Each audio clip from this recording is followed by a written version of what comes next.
Assalamualaikum warahmatullahi wabarakatuh. Kembali lagi di channel Radio Horor. Untuk kisah kali ini saya akan membawakan sebuah kisah yang diambil dari Wattpad dari tulisannya Cikumoya. Sebuah kisah yang berjudul Rumah Dinas. Dan sebelum kita masuk ke ceritanya, tekan dulu tombol like video ini dan jangan lupa tekan juga tombol subscribe channel ini. Dan nyalakan juga lonceng notifikasinya agar tidak ketinggalan cerita-cerita lainnya dari channel ini. Dan buat teman-teman yang ingin membaca langsung ceritanya, nanti silahkan saja kunjungi linknya yang nanti akan saya sertakan di kolom deskripsi. Dan seperti apa untuk kisah kali ini? Langsung saja kita masuk ke ceritanya. Rumah itu bukan hanya rumah dinas. Di dalamnya menyimpan pekat atas banyak darah yang dipaksa tumpah. Mawar merah tidak sempat reka. Mira memasukkan helai demi helai baju ke dalam koper, memastikan tidak ada yang tertinggal. 2 tahun ke depan Mira akan menghabiskan waktunya di desa Rantruk, desa yang jauh dari keramaian kota. Tolong kamu siapkan keperluan lainnya mas, selimut, obat-obatan, semuanya jangan lupa dibawa. Pinta Mira sembari mengecek ulang barang bawaan. Kalau obat gak mungkin lupa, kan suamimu ini dokter, ucap Sapta tersenyum simpul, sembari merekatkan selotip pada kardus terakhir. Ah, benar juga, gumam Mira dengan mimik sendu. Kita hanya 2 tahun loh, gak akan lama. Nanti kamu juga akan terbiasa. Kita hidup harus bermanfaat untuk orang banyak. Aku gak masalah untuk tinggal di pelosok desa yang membuatku sedih. Berarti program hamil harus tertunda lagi. Kadang aku kesel mas, kita sudah 4 tahun menikah, tapi belum juga dapat momongan. Mira, momongan itu sudah digariskan. Kalau sudah waktunya, pasti akan dikasih. Makanya itu, mas pengen nyari suasana baru. Siapa tahu sembari membantu orang, Tuhan titipkan kita momongan. Mira menghembuskan nafas panjang. Hatinya mengiyakan ucapan suaminya. Rutinitas seperti ini memang sudah lama dilakukan Sapta, bahkan sebelum menikah. Pindah tugas dari desa satu ke desa yang lain demi membantu sesama yang keberadaannya tidak terjangkau oleh dunia luar. Walaupun mulia, kadang Mira merasa dinomor duakan. Rasanya, egonya ingin mengatakan untuk lebih fokus pada dirinya, untuk lebih dulu mementingkan bagaimana caranya mendapatkan momongan. Namun nuraninya lebih dominan. Oleh sebab itu, Mira tidak pernah protes, bahkan selalu ikut kemanapun Sapta ditugaskan. Ayo tidur, besok kita berangkat pagi. Kita sampai di sana kemungkinan malam. Jadi kamu harus istirahat yang cukup agar tidak kecapean. Mira mengangguk. Dipinggirkannya koper yang sudah tertata rapi, naik ke ranjang, lalu menutup matanya, berharap hari esok akan menjadi lebih baik. Malam berganti pagi, lambat laun awan kelabu merona kemerahan. Matahari mulai muncul disusul bunyi alarm yang berhasil membangunkan Mira dari tidur panjang. Mira mengucek matanya, menguap sebentar, lalu membangunkan Sapta yang masih tertidur pulas. Seakan suara alarm yang begitu nyaring sama sekali tidak mengganggunya. Mas, bangun, ucap Mira sembari mengguncang pelan tubuh suaminya. Erang Sapta yang masih mengantuk. Aku siapin sarapan dulu ya, kamu cepat bangun, pinta Mira, membiarkan Sapta tertidur kembali. Mira meraih tombol lampu, menyalakannya, lalu bergegas menuju dapur. Dengan gesit Mira meraih 2 butir telur, lalu memasukkannya ke wajan. Tidak butuh waktu lama, kurang dari 10 menit 2 telur mata sapi dan nasi panas sudah tersedia di meja. Septa berjalan gontai menuju meja makan. Aroma masakan Mira adalah alarm terbaik, walaupun lauknya sederhana. Cepat sarapan, jam 6 pagi kita berangkat loh. Mira kembali melihat jam dinding. Waktu menunjukkan pukul 5 pagi. Iya, gak usah buru-buru. Tadi aku dapat kabar dari Pak RT. Katanya rumahnya sudah disiapkan. Rumah bekas dokter juga. Dan kebetulan Pak RT sedang berhalangan. Jadi kunci dipasrahkan ke warga yang rumahnya dekat situ. Jadi gak masalah kalaupun kita telat, karena gak ditungguin juga.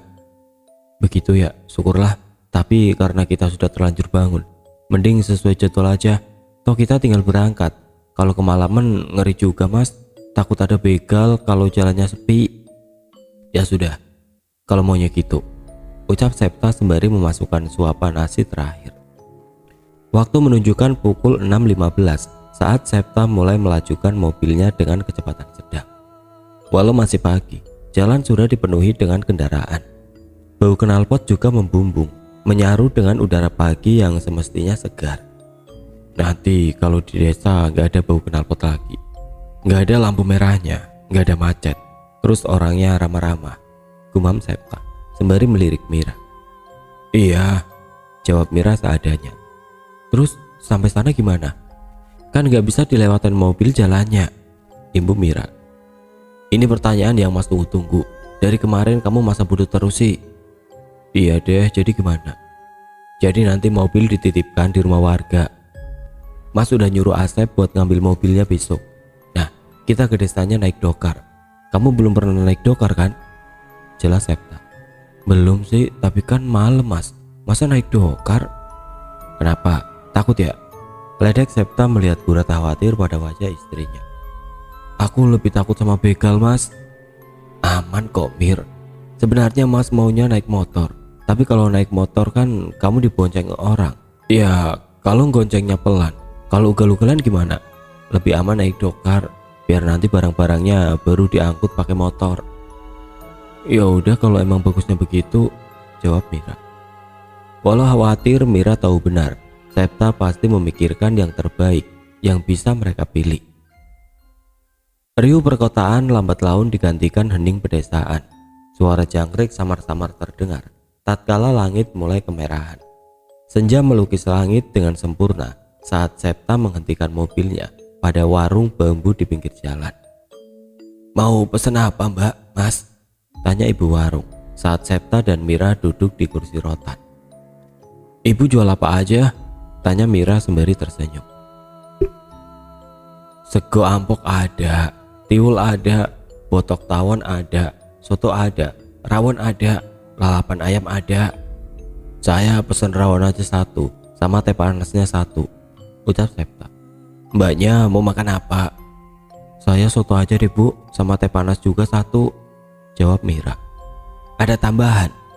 Itu aja dulu Bu, jawab Septa membuat ibu warung bergegas membuatkan pesanan. Mira menghirup aroma pedesaan dalam-dalam. Bau tanah yang membaur dengan bau tanaman membuatnya nyaman. Apalagi dengan suasana sejuk yang jauh dari sesaknya kendaraan. Bagian inilah yang paling Mira rindukan saat menemani suaminya bertugas. Mulai menikmati kan? Tanya Septa melihat senyum Mira yang kembali merekah. Iya, tapi kamu harus janji kalau sepulang dari desa aku belum hamil. Kamu gak boleh nunda buat program hamil. Kamu juga harus nolak kalau dipindah tugaskan di pelosok desa, pinta Mira sungguh-sungguh. Iya, jawab Septa sungguh-sungguh. Monggo, ini sotonya, rawon sama 2 teh panas, ucap ibu warung menaruh pesanan Septa dan Mira di atas meja. Makasih Bu, jawab Septa dan Mira nyaris bersamaan. Sama-sama. Ngomong-ngomong Mbak sama Mas ini pada mau kemana? Tanya ibu warung. Saya mau ke desa Rantru Bu, jawab Septa sembari tersenyum. Oh, mending jangan ke sana malam-malam Mas, kesananya pagi saja, kata ibu warung mengingatkan. Besok saya harus tugas Bu, jadi harus sampai hari ini juga. Memang Mas kerja apa di sana? Saya dokter umum Bu. Oh, ya sudah, monggo diteruskan, jawab ibu warung setengah kaget. Walau begitu tidak ada kata-kata lain yang keluar dari mulutnya. Ibu itu kenapa deh Mas? Kok kayak kaget gitu pas kamu bilang kamu dokter? Tanya Mira penasaran. Entahlah, mungkin karena jarang dokter yang ke desa itu. Udah, gak usah pikirin, cepet habiskan makanannya biar gak kelamaan. Iya Mas. Malam mulai tiba. Suara jangkrik kian riuh ditambah hujan tipis yang menemani perjalanan. Septa menghela nafas panjang saat kabut membuat jarak pandang kian pendek. Apalagi jalan setapak jauh dari kata mulus. Sepi Mas, gumam Mira sembari melihat sepanjang jalan. Jalan yang sangat sunyi. Kanan dan kiri jalan juga tidak ada rumah. Hanya pohon-pohon besar yang dapat Mira nikmati di sepanjang jalan. Namanya juga desa terpencil, jawab Septa seadanya. Tapi desa yang dulu rasanya juga padat mas, nggak hutan belantara begini. Itu kan pas sudah di desanya. Ini sepi juga karena kita masih di jalan, belum sampai tujuan. Mira mengangguk kecil, lalu kembali memandang jendela, sibuk memandangi jalan, sampai segerombolan anak kecil terlihat di antara rimbunya semak. Mas, ada bocah, ucap Mira dengan intonasi tinggi, berharap suaminya berhenti sejenak. Ah, di hutan gini gak mungkin lah Mir, ucap Septa tanpa mengalihkan pandangannya. Beneran mas, orang banyak kok segerombolan gitu, tanya Mira meyakinkan suaminya.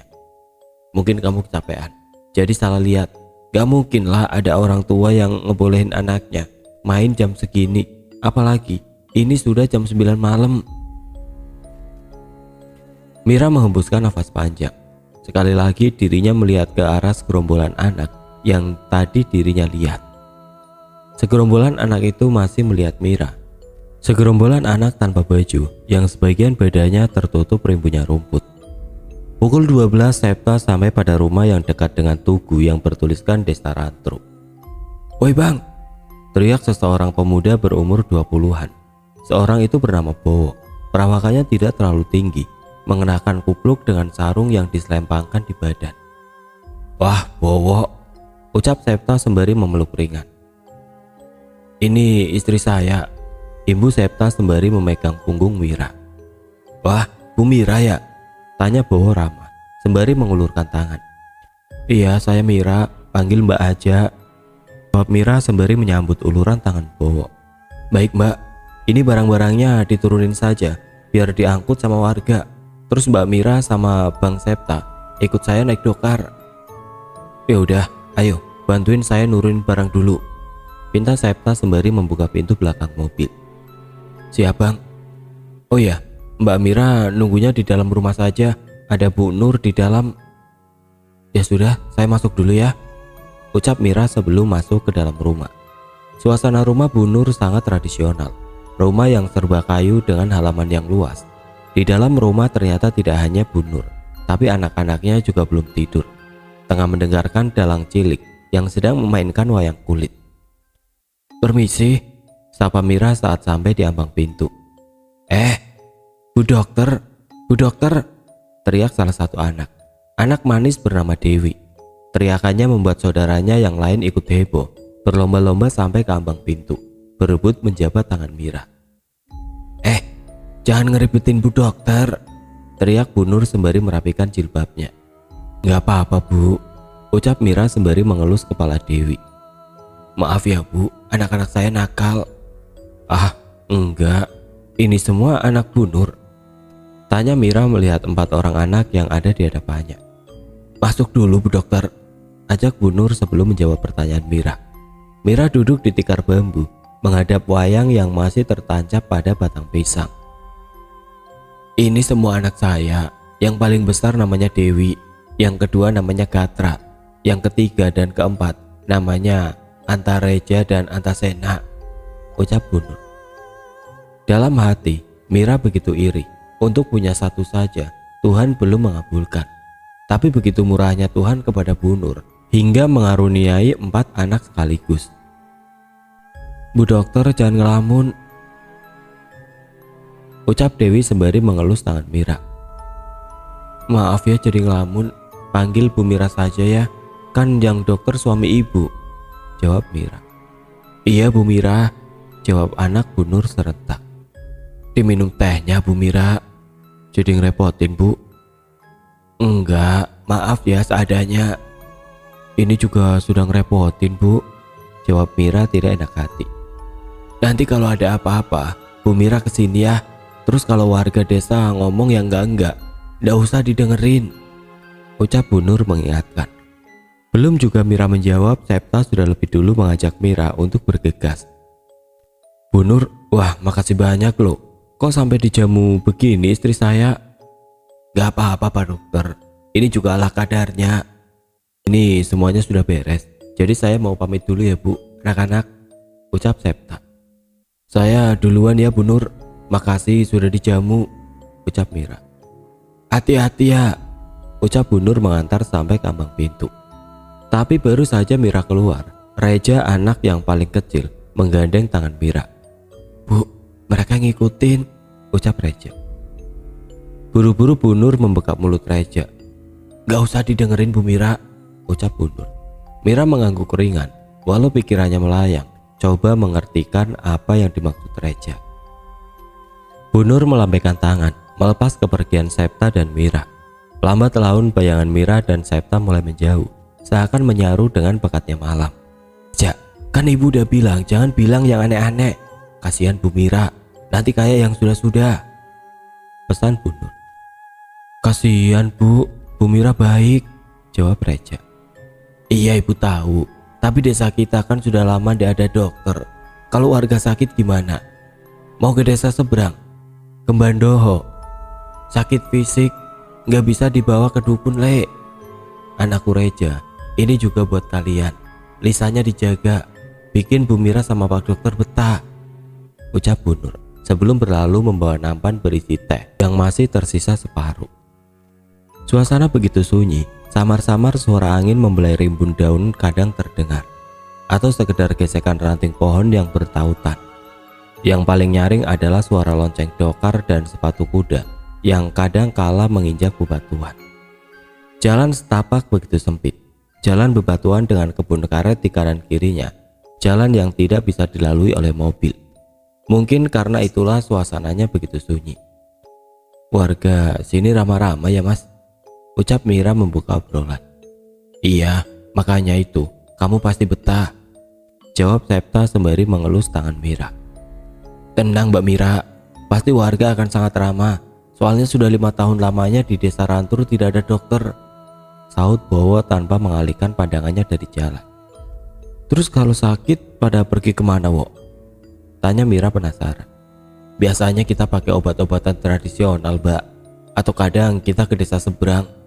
Ada tetua kampung yang tahu soal obat-obatan dan hal-hal berbau supranatural. Namanya Bandoho." "Bukannya bahaya ya Wok, kalau sakit fisik malah ke dukun?"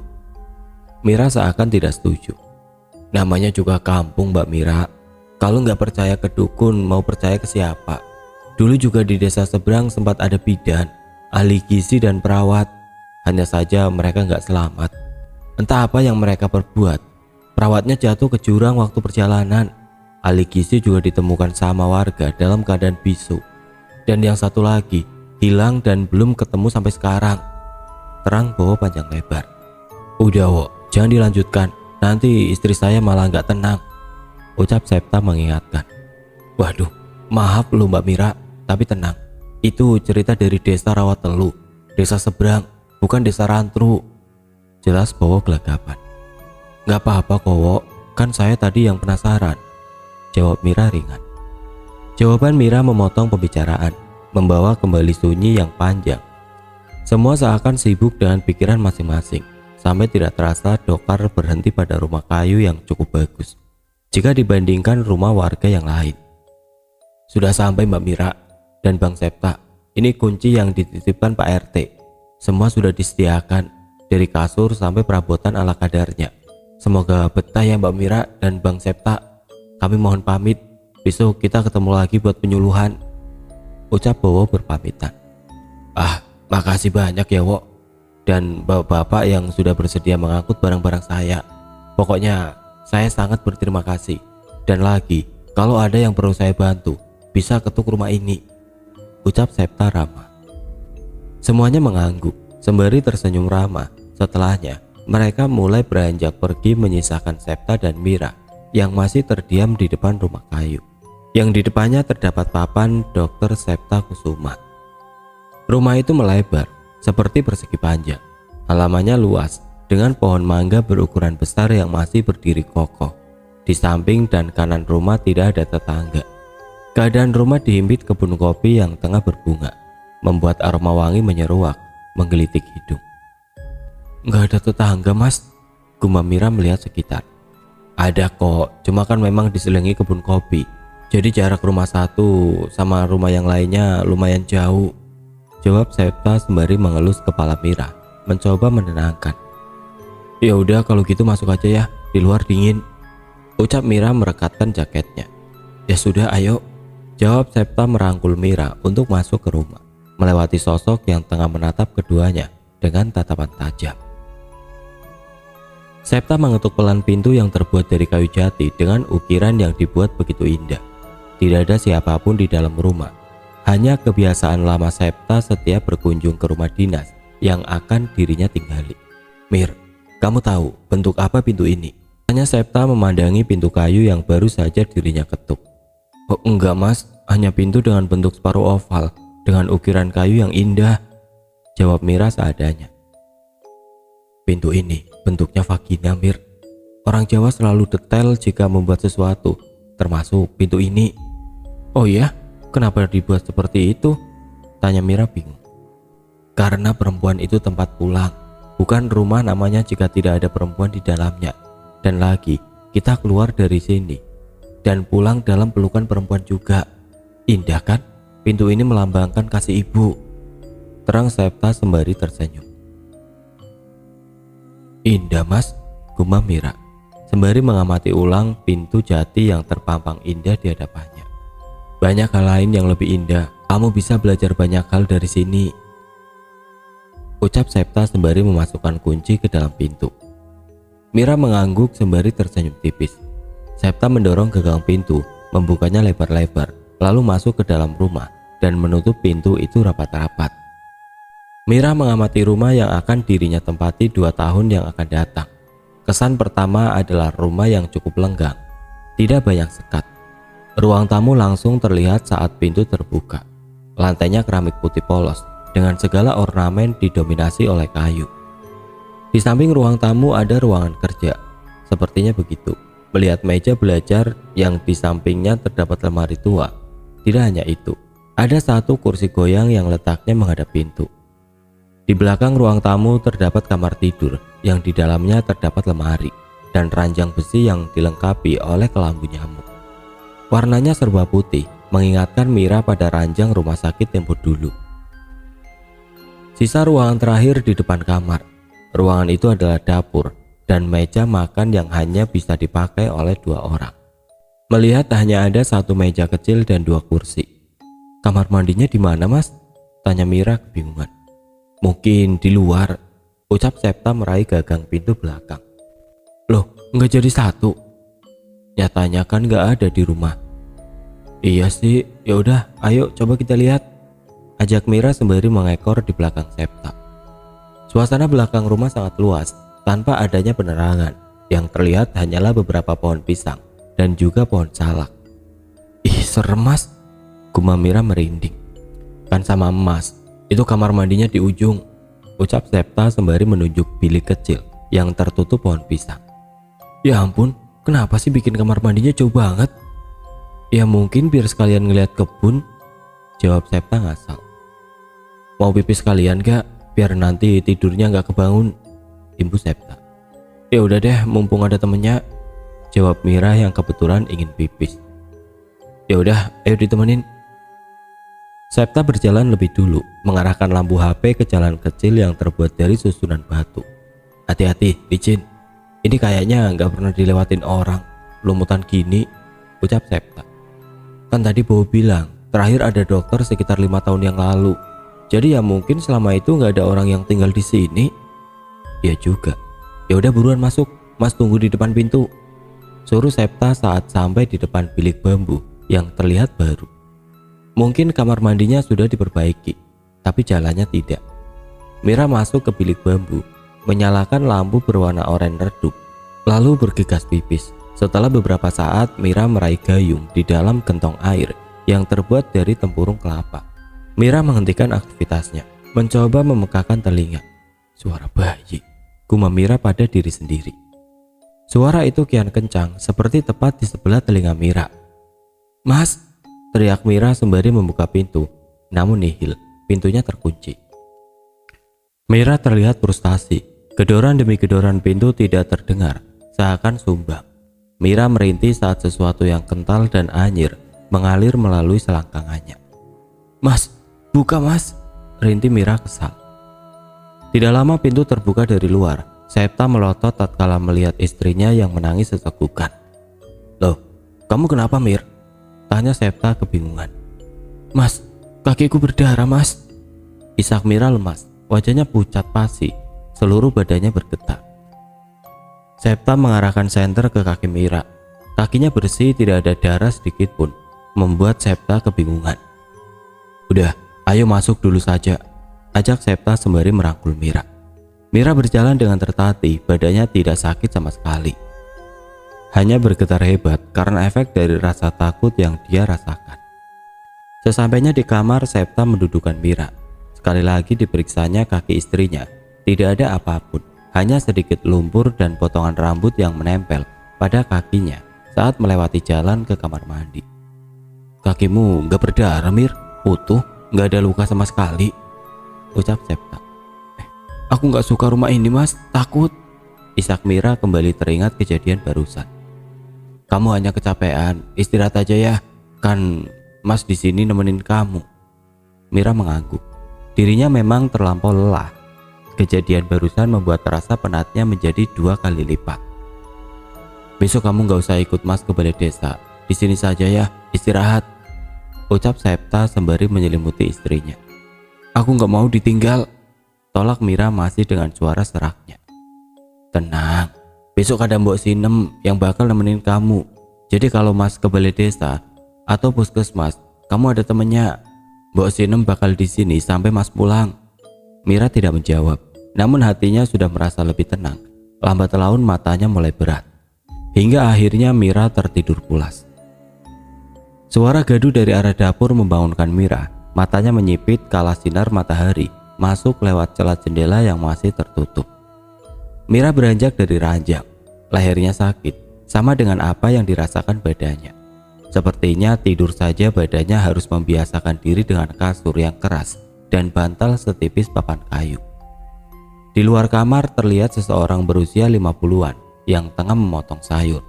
Seseorang itu rambutnya setengah putih dan disanggul rapi, mengenakan kebaya hijau pupus dan jarit berwarna coklat tanah dengan corak burung merak. Seorang itu bernama Mbok Sinem, seseorang yang dijanjikan Septa semalam. Udah bangun Bu Mira? Tanya Mbok Sinem halus. Senyumnya mengembang, memperhatikan gurat-gurat kerutan yang tidak melunturkan kecantikannya. Iya, Mbok Sinem ya? Tanya Mira penasaran. Iya Bu, saya Sinem, ibunya Bowo. Saya diminta Pak Septa buat bantu-bantu, jawab Mbok Sinem sembari memasukkan sayuran ke dalam panci. Makasih Mbok, ucap Mira senang. Jarang suaminya sampai mengirim orang untuk membantunya. Biasanya semuanya harus dikerjakan sendiri. Sama-sama, Mbok yang makasih karena Mbok jadi ada kegiatan, balas Mbok Sinem. Mbok tahu nggak rumah ini dulu bekas apa? Tanya Mira teringat dengan kejadian semalam. Kletak. Pisau Mbok Sinem terjatuh, hampir mengenai kakinya. Dia udah datang Bu, tanya Mbok Sinem dengan pandangan menyelidik.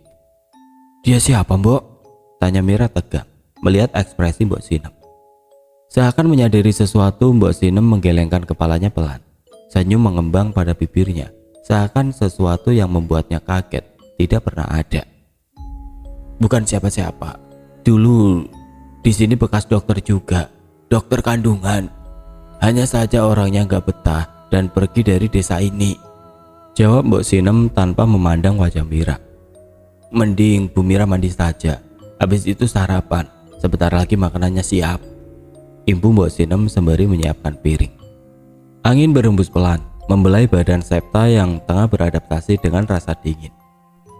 Padahal waktu sudah menunjukkan pukul 10 pagi, yang mestinya suasana harusnya lebih hangat. Namun tidak bisa dipungkiri, Septa begitu senang melihat antusiasi warga yang begitu besar. Balai desa yang luas kini penuh sesak, memperlihatkan hampir keseluruhan warga desa Rantruk.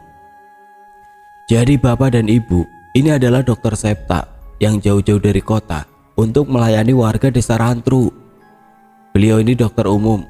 Selama di desa ini, beliau akan berada di puskesmas dari jam 8 sampai jam 3 sore. Selebihnya, beliau berada di rumah.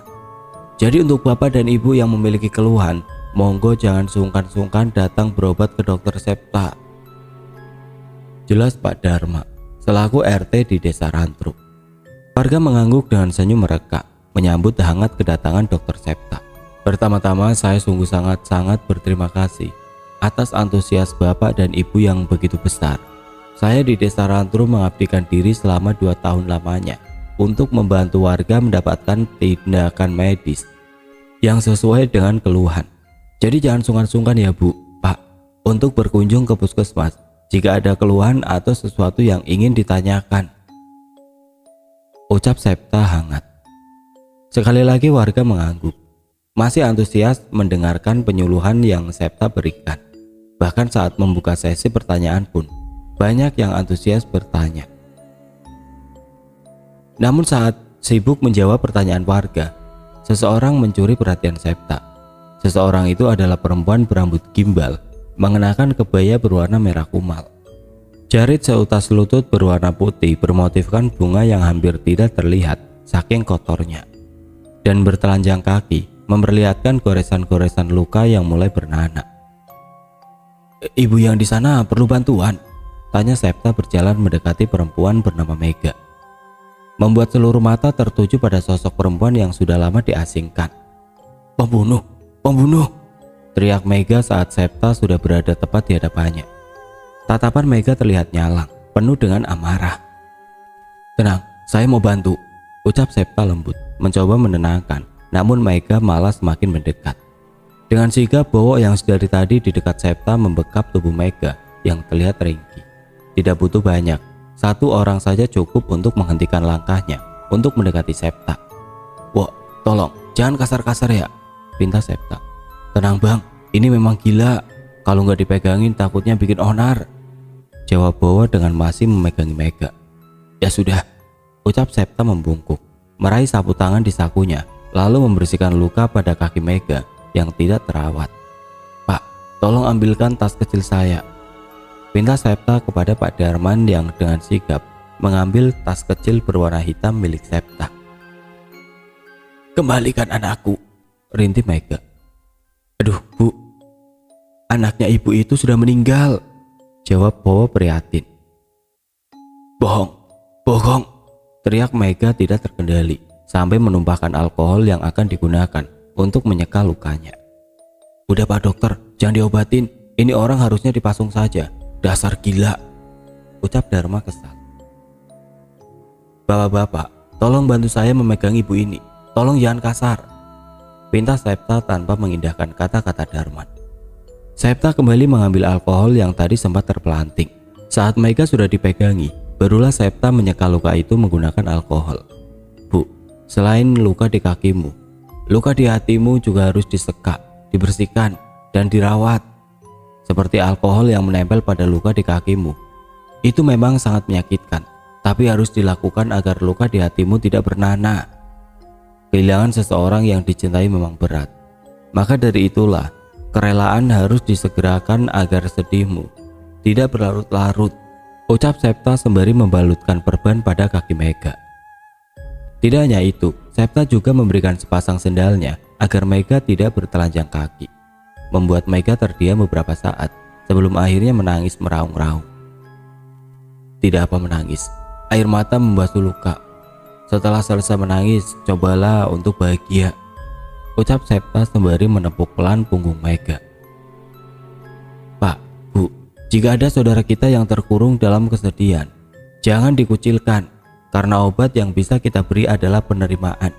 Selama saudara kita merasa diterima, luka hatinya berangsur-angsur sembuh dan kesepian tidak bisa membunuhnya. Ibu Septa kembali melanjutkan penyuluhan. Warga terpaku menyimpan baik-baik kalimat yang baru saja Septa sampaikan. Kalimat ringan yang keluar begitu menusuk bagi warga yang mendengarkan. Kalau saja Septa tahu kebenarannya, mungkin Septa bisa lebih memahami kenapa Mega bisa sampai tidak terurus dan dikucilkan. Bowo meminta salah satu warga untuk membawa Mega menjauh terlebih dulu. Selain wajah Dharma yang sudah masam karena merasa tidak dianggap oleh Septa, bagaimanapun juga penyuluhan harus dilanjutkan agar besok Septa sudah bisa bertugas. Mbok Sinem terlihat duduk santai sembari mendengarkan radio usang, mendengarkan berita mengenai harga solar yang naik hingga membuat harga sembako juga ikut naik. Mbok, Saya bosen, ucap Mira yang dari tadi ikut mendengarkan berita. Namun Mira malah semakin bosan karena tidak ada kegiatan. Mau jalan-jalan? Tanya Mbok Sinem menawarkan. Mau, gumam Mira semangat. Ke pasar saja ya, mumpung masih buka jam segini. Iya, saya ambil dompet dulu ya Mbok, tunggu sebentar. Ucap Mira bergegas masuk ke dalam kamar untuk mengambil dompet. Mbok Sinem menunggu dengan tenang, sampai sesuatu di dekat gorden membuat Mbok Sinem menggelengkan kepala. Jangan ganggu, gumam Mbok Sinem pelan. Ayo Mbok, ajak Mira menepuk pelan pundak Mbok Sinem, membuat Mbok Sinem terkejut. Kenapa Mbok? Tanya Mira sembari melihat ke arah gorden. Bukan apa-apa, sudah ayo, ajak Mbok Sinem menghindari topik obrolan. Dalam waktu 15 menit berjalan kaki, Mira dan Mbok Sinem sampai pada pasar Kutukan. Suasana pasar terlihat ramai, walau jam sudah menunjukkan pukul 14:14 siang. Berada di pasar Kutukan membuat Mira merasa melihat film Tempo Dulu, di mana banyak pedagang menjual tembikar, peralatan masak dari kayu, dan suasana toko yang temboknya terbuat dari anyaman bambu. Apalagi apa yang dikenakan pedagang juga sangat tradisional. Untuk laki-laki, semuanya mengenakan celana hitam di bawah lutut, mengenakan baju lorek hitam coklat, dan udeng bercorak batik, dan hampir semuanya bertelanjang kaki. Untuk perempuan semuanya mengenakan jarit dan kebaya dengan berbagai warna. Rambut juga ditata rapi, disanggul, terlihat sangat manis. Walaupun sudah siang, pedagang masih menjajakan dagangannya dengan semangat, membuat Mira terkagum-kagum. Sekalian belanja buat masak besok Mbok, pinta Mira sembari menuju pedagang sayur. Ajengnya tumbas nopo Mbak Ayu, tanya Mbak penjual sayur. Mbaknya ngomong apa Mbok? Tanya Mira kurang paham dengan bahasa yang digunakan pedagang. Mbaknya nanya, Bu Mira mau beli apa gitu, jelas Mbok Sinem. Oh, saya mau beli sayur Mbak, cabenya setengah kilo, bawang merah sama bawang putih sekilo, sama kangkung ini aja 2 ikat, ucap Mira menunjuk apa yang mau dirinya beli. Penjual mengangguk setelah Mbok Sinem membantu menerjemahkan apa yang Mira maksud. Setelah selesai, penjual memasukkan sayur dan bumbu ke dalam kantong berwarna hitam gelap. Ini Mbak sayurnya, terus ini buat anak ceweknya, ucap Mbak sembari menyerahkan satu buah gulali berbentuk bunga. Anak perempuan siapa sih Mbak? Tanya Mbok Sinem kesal. Bawa saja, dia pengen permen, nanti lempar aja ke pohon pisang, jawab si Mbak, memaksa Mira membawa permen. Sedangkan Mira yang tidak tahu hanya menurut, memasukkan permen ke dalam kantong belanjaannya sebelum pulang. Rumah terlihat lengang, sepi, pintu juga terkunci rapat. Septa menghela nafas panjang, lalu duduk di kursi rotan dekat pintu. Kursi untuk menerima tamu yang hanya ingin basa-basi, karena tamu penting biasanya masuk ke dalam rumah. Itu loh, itu yang sekarang menempatin rumah hantu. Ih, kok nggak takut ya? Bisik dua bocah di dekat pagar bambu. Sini, teriak Septa.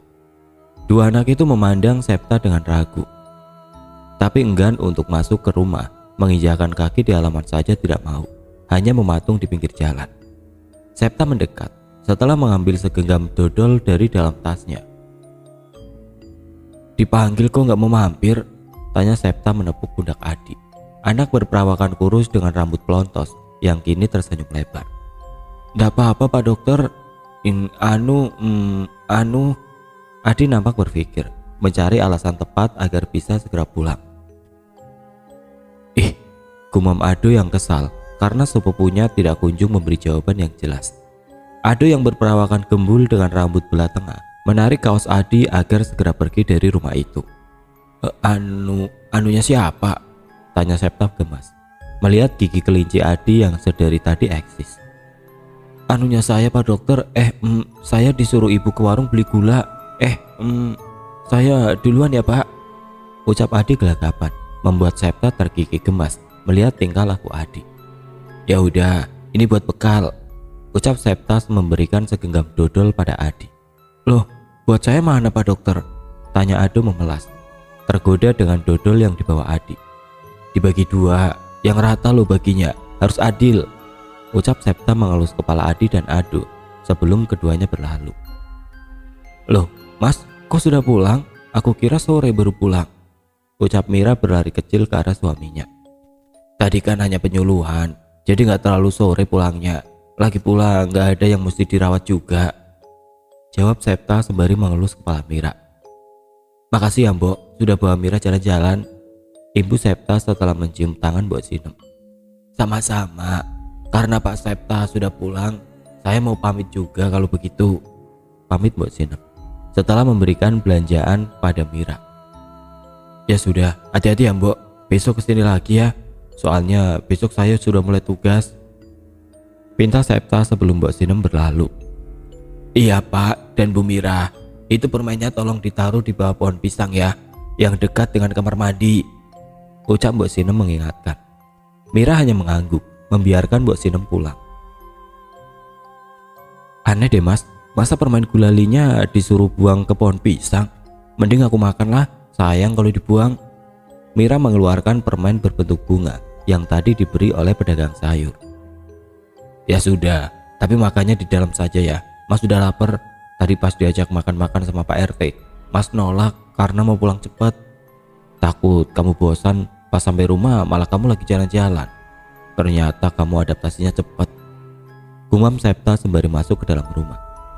Septa duduk di kursi goyang, sedangkan Mira menarik kursi kayu, lalu duduk berhadapan dengan Septa. "Ya, aku kira sampai sore, ternyata jam 3-an udah pulang. Maaf ya, tapi ada makanan kok di dapur," ucap Mira sembari memakan permen gulali. Tak tak tak, suara ketukan pintu membuat Septa bergegas bangun dari tidur singkatnya. Rencananya yang hanya akan tidur 1 jam, ternyata lebih lama dari perkiraan. Jam sudah menunjukkan pukul 5.15 sore, membuat seluruh ruangan menjadi gelap. Dilihatnya Mira masih tertidur pulas. Enggan membangunkan, Septa memilih untuk menemui tamu seorang diri. Ceklek. Pintu terbuka, menampilkan sosok perempuan kumal yang tadi pagi sempat Septa rawat. "Bu Mega, mari silakan masuk," suruh Septa sembari membuka pintu lebih lebar. Mega menggeleng pelan, sedari tadi dirinya menunduk, menyembunyikan wajahnya. "Makasih," gumam Mega. "Makasih untuk apa Bu?" tanya Septa lembut. Mega menepuk dadanya pelan. "Luka saya tidak akan sembuh, tapi terima kasih sudah peduli. Saya kira kamu sama seperti dia. Ternyata tidak, kamu baik, orang baik. Kamu pergi saja dari sini, di sini bahaya," gumam Mega parau. Septa mengernyitkan dahinya, bingung dengan apa yang tengah dikatakan Mega. "Dia siapa?" tanya Septa coba mengulik. Namun baru saja Mega hendak menjawab, suara Mira membuat Septa mengalihkan pandangannya dari Mega. "Mas, ngobrol sama siapa?" tanya Mira dari arah kamar. "Sama warga," jawab Septa. Tapi saat Septa kembali memandang arah pintu, Mega sudah tidak ada. Hari mulai gelap. Anak-anak berlari, bergegas pulang ke rumah masing-masing. Pintu ditutup rapat, jendela pun sama. Semua perempuan berdiam diri, membekap anak mereka sembari mengelus dada. Bowo menyiapkan lentera, kepalanya pening. Tidak habis pikir Mbok Sinem terlihat gelisah, menanggapi kejadian yang tidak terduga. "Mbok, warga pun sepakat tidak akan memberitahu Pak Dokter, apalagi memberitahu Bu Mira. Jadi malam ini juga Mega akan dimakamkan di hutan." Mbok Sinem berkaca-kaca. Badannya bergetar menahan tangis yang sekuat tenaga dirinya sembunyikan. "Kuburkan dengan layak. Semua warga bersalah akan kematiannya, Le. Aku, kamu, dan semua warga akan ketulah. Ini awal bencana hebat untuk warga desa Rantru," ucap Mbok Sinem pelan namun tajam. Bowo memeluk kaki Mbok Sinem erat. Dirinya pun takut, namun sebagai laki-laki satu-satunya di rumah ini, Bowo harus ikut andil dan keluar dari rumah untuk menguburkan rahasia besar yang dibawa oleh ragam Mega. "Saya berangkat, Mbok," ucap Bowo, mengambil parang untuk dirinya bawa. "Yang hati-hati," ucap Mbok Sinem, melepas kepergian Bowo. Di pos ronda perbatasan desa Rantru dan hutan kayu mati, banyak pemuda desa dan bapak-bapak tengah berkumpul dengan lentera dan obor di tangan. "Wok," sapa Pak Dadang saat melihat Bowo dari kejauhan. "Pak," sapa Bowo. "Bagaimana? Sudah diturunkan mayatnya? Tanya Bowo penasaran. Makanya itu, pohonnya lumayan tinggi. Jadi kalau kamu aja yang nurunin gimana? Tanya Pak Dadang. Ya masa aku sih Pak? Takutlah aku kalau sendirian. Jawab Bowo dengan mimik wajah masam. Ya nggak sendirian, kamu kan yang nurunin. Nah warga nunggu di bawah yang nangkap mayatnya. Ucap Pak Dadang mencoba membujuk Bowo. Bowo yang mendengar penjelasan Pak Dadang pun akhirnya mengiyakan, membuat yang lain terlihat lega. Karena sudah sepakat, warga pun akhirnya bergegas membawa obor dan lentera, lalu bersiap memasuki hutan. Suasana hutan gelap gulita, bau tanah basah menyeruak, papan yang dituliskan dilarang masuk, diterabas oleh warga. Untuk kedua kalinya warga kembali memasuki kawasan hutan terlarang. Plak, plak, plak. Suara sendal cepit yang beradu dengan tanah becek terdengar nyaring. Tidak ada yang bersuara, semua tengah beradu dengan rasa takut masing-masing. Melewati jalan yang ditutupi rumput setinggi dada, samar-samar bau anyir menyeruak, padahal tempat kejadian masih jauh. Bowo jalan sembari menunduk, mengikuti kaki Pak Dadang yang berada di depannya, sampai sesuatu yang mengerikan terlihat. Sepasang kaki penuh nanah dengan jarit serupa tanah berjalan di samping Bowo. Bowo menahan nafas dalam-dalam, badannya merinding seketika, padahal jalan terlalu sempit untuk dilewati berdua. Oleh sebab itu, semua berjalan satu persatu dan jarit itu sangat familiar di mata Bowo. Wah, bisik sosok itu lirik. Semua bakal kebuka, Wong. Kematianku akan membuat kalian semua bicara. Imbus sosok itu tepat di telinga Bowo. Bowo berhenti, matanya berkunang-kunang, mendadak lemas seketika. Warga lain yang berada di belakang Bowo mengangkat bahu Bowo saat badan Bowo terlihat mau ambruk ke tanah. Wo, kenapa? Tanya warga menepuk-nepuk lengan Bowo. Pade, belum ditolong saja orangnya sudah menghampiri saya, rintih Bowo. Ketakutannya membuatnya susah berbicara. Itu hanya pikiranmu saja, Wo. Sudah ayo, cepat dimulai supaya cepat selesai, ucap Pak Dadang mengangkat badan Bowo, lalu menggandengnya ke tempat kejadian. Warga kembali berjalan, mengikuti seutas tali yang diikat oleh salah satu warga yang pertama kali menemukan Mega. Lambat laun bau anyir semakin menyeruak, semakin menyeruak, semakin menyeruak, hingga sesuatu yang menggantung pada sebuah pohon membuat semua badan bergetar ketakutan. Semua semakin ketakutan saat melihat sosok Mega yang tidak hanya tergantung, namun perutnya koyak menampilkan usus yang berhamburan. Matanya juga melotot, bersama darah yang keluar dari mulut dan hidung. Bowo memuntahkan seluruh isi perutnya saat darah segar masih menetes dari perut Mega yang koyak. Ampun Pak Dadang, saya nggak kuat, teriak Bowo. Semua warga tidak kalah takutnya. Semua tidak ada yang berani menurunkan Mega. Kalau begitu, mayat ini biarkan saja menggantung di sini. Ini kan yang kalian mau. Dulu juga begitu kan, sampai papan itu terpasang dan kalian tidak bisa lagi masuk ke hutan ini. Ya sudah, kalau memang tidak ada yang mau nurunin si Mega, kita pulang sekarang. Tapi jangan ada yang bilang kalau mayat itu belum dikuburkan. Tutup mulut kalian rapat-rapat, ucap Pak Dadang berjalan pulang terlebih dahulu. Warga yang sudah ketakutan tidak ada yang mau tinggal di lokasi kejadian. Semua berlari pulang ke rumah masing-masing. Sekali lagi peristiwa kelam terjadi. Nyawa yang hilang tanpa dikubur ke dalam tanah membawa kembali sosok mengerikan ke dalam desa Rantruk. Malam terasa mengerikan. Petir menggelegar bersamaan dengan hujan yang sangat deras membuat siapapun memilih untuk berteduh daripada menerabas hujan. Pilihan itulah yang diambil Bowo dan yang lain, berteduh di dalam pos ronda perbatasan hutan. Selain suara derasnya hujan dan petir, tidak ada lagi yang bersuara. Sedari tadi hanya diam, memandang kosong pada hutan yang diliputi kabut pekat. Menebak-nebak setelah ini apa yang akan kembali menimpa seluruh warga. Semua merekatkan diri, mencoba membunuh hawa dingin yang merasuk hingga ke tulang. Sampai sayup-sayup, sebuah tembang terdengar.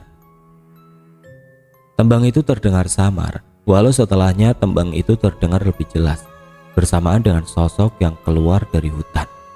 Sosok itu berjalan menginjak angin, kakinya mengambang. Tidak hanya satu, sosok yang keluar dari hutan ada 3 sosok sekaligus. Sosok yang satu berambut kumal, mengenakan kebaya kotor yang penuh dengan noda darah, dengan jarit serupa tanah, membawa bayi semerah darah dalam dekapannya. Tidak hanya itu, dari usus yang tadinya berhamburan, usus itu kini mengikat satu sosok lain, sosok berbaju hitam semata kaki dengan wajah yang koyak, dan rantai yang mengikat tangan dan kakinya, mengikuti sosok Mega dari belakang, seperti anjing yang tengah dirantai majikannya. Semua membelalak ngeri. Tatkala Mega berjalan pelan mendekati ke arah pos, langkah itu semakin dekat, kian dekat, sampai benar-benar berhenti di depan Bowo dan yang lain. Mega menatap Bowo dan yang lain dengan seutas senyuman mengerikan, seakan kemenangan telah dirinya rengkuh, memperlihatkan mata merah dengan hidung dan mulut penuh darah, lalu menatap sosok yang ada di belakangnya. Melihat itu, semua warga berlari pontang-panting, tidak kuasa menahan kengerian. Mira terlihat resah. Tidurnya tidak nyenyak, sedari tadi terbangun. Terlebih saat suara tangisan anak kecil membuatnya tidak tenang. Karena tangisan itu tidak kunjung reda, Mira akhirnya memutuskan untuk mengecek keluar rumah. Saat itu jam menunjukkan pukul 3 pagi dan Septa masih tertidur pulas. Enggan membangunkan suaminya karena besok bertugas, akhirnya Mira memilih untuk mengecek seorang diri. Mira menyalakan lampu agar suasana rumah menjadi tenang. Lalu memekakkan telinga mencari tahu dari mana asal suara tangisan itu. Suara dari arah belakang. Mira membuka pintu belakang. Dan betapa terkejutnya Mira saat melihat anak perempuan sekitar umur 3 tahun tengah meringkuk di bawah pohon pisang tanpa busana. Mira berlari menerjang hujan, lalu menggendong anak itu dan membawanya masuk ke dalam rumah. "Kamu kenapa? Kok hujan-hujanan?" tanya Mira sembari mengelap tubuh si anak. Tidak ada jawaban. Anak itu masih menangis sembari menggigil, membuat Mira merasa iba.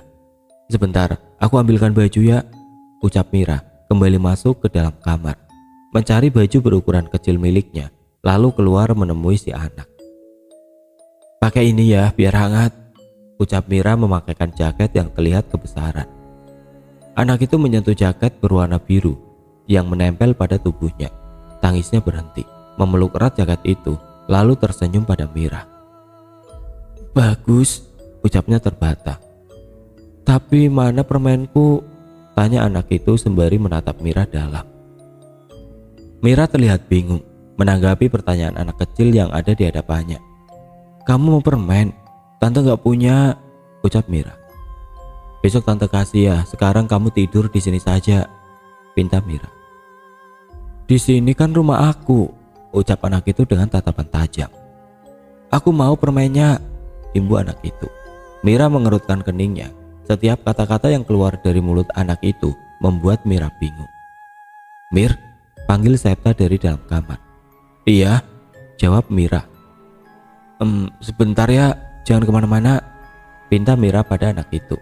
Mira bergegas masuk ke kamar, namun saat Mira sudah berada di dalam kamar, bukan hanya Septa yang dia temukan, namun sosok hitam yang tengah membekap mulut Septa. "Shh," ucap sosok itu sembari menaruh jari telunjuknya pada bibirnya yang koyak. Teriak Mira sekuat tenaga. "Bu Mira, Bu," panggil Mbok Sinem sembari mengguncang-guncangkan tubuh Mira. "Mbok," teriak Mira sembari mencengkram erat tangan Mbok Sinem. Hari sudah pagi, sinar matahari masuk melalui celah-celah jendela. Tidak juga ditemui Septa di sebelahnya. "Hanya mimpi buruk," gumam Mira sembari mengelus dada. Nafasnya masih memburu, dahinya dipenuhi keringat. "Mimpi apa Bu Mira?" tanya Mbok Sinem penasaran. "Enggak, Mbok," ucap Mira, bergegas keluar kamar untuk mencuci muka. Namun sebelumnya Mira menatap Mbok Sinem. "Mbok, bisa belikan saya permen seperti yang kemarin siang?" tanya Mira. "Bisa," jawab Mbok Sinem, sudah bisa menebak apa yang tengah terjadi. Dharma menggigit kukunya. Sudah 1 jam lebih Dharma hanya mondar-mandir akibat kepalanya yang terlalu pening. Kabar tentang kematian Mega sudah menyebar ke seluruh desa. Seperti rahasia umum yang semua penduduk desanya tahu, namun memilih untuk bungkam. "Aku lihat dengan kedua mataku sendiri. Gila, bisa-bisanya dia membawa sesuatu yang harusnya hilang," ucap Dadang, yang notabene adalah kakak kandung Dharma. "Dia pasti membuat janji dengan iblis. Gak mungkin sosok itu balik lagi. Sosok itu sudah diikat, gak mungkin bisa lepas dari hutan itu, gumam Dharma. Dadang membuang muka, memastikan Dharma tidak tahu kalau sebenarnya Mega belum dikuburkan. Kamu harus hati-hati, hanya itu yang bisa kamu lakukan. Mega melakukan itu pasti ada alasannya. Kamu sendiri pasti tahu alasannya apa, ucap Dadang meninggalkan ruangan Dharma. Namun saat Dadang masih berada di ambang pintu, Dharma bergumam. Kamu kan juga terlibat, gumam Dharma. Suara itu tidak terdengar oleh Dadang, tapi cukup mewakili tentang apa yang dirasakan oleh Dharma. Ketakutan memikirkan apa yang akan terjadi padanya setelah ini. Puskesmas terasa lengang, hanya ada Septa dan satu perawat magang yang merupakan penduduk asli desa Rantruk. Namanya Maya, gadis berumur 24 tahun. Perawakannya sedikit berisi dengan rambut hitam pekat dan kulit sawo matang. Mai, jangan ngelamun, ucap Septa membuat Maya sedikit terkejut. Iya Pak Dokter, jawab Maya gelisah. Kalau ada yang mengganggu pikiranmu atau sekiranya kamu tidak enak badan, pulang saja nggak apa-apa, puskesmas juga lagi sepi. Enggak Pak Dokter, saya di sini saja, ucap Maya mencoba meyakinkan Septa. Ya sudah, kalau itu memang mau kamu. Septa tidak lagi memaksa. Karena suasana sunyi, Septa mencoba membuka obrolan. Kamu tahu nggak rumah Bu Mega di mana? Saya mau berkunjung. Kemarin kan Bu Mega datang ke rumah. Mungkin beliau butuh bantuan, tanya Septa sembari menjelaskan kejadian semalam. Bukannya menjawab, Maya menatap Septa dengan tatapan tidak percaya. Wajahnya yang dari tadi lesu semakin pucat, bibirnya bergetar, hingga tidak terasa kalimat yang seharusnya tidak diucapkan keluar dari mulut Maya. Bu Mega sudah meninggal Pak, ucap Maya tanpa sadar. Loh, sejak kapan? Karena apa? Orang semalam masih mengunjungi rumah saya kok sekitar jam 6 sore.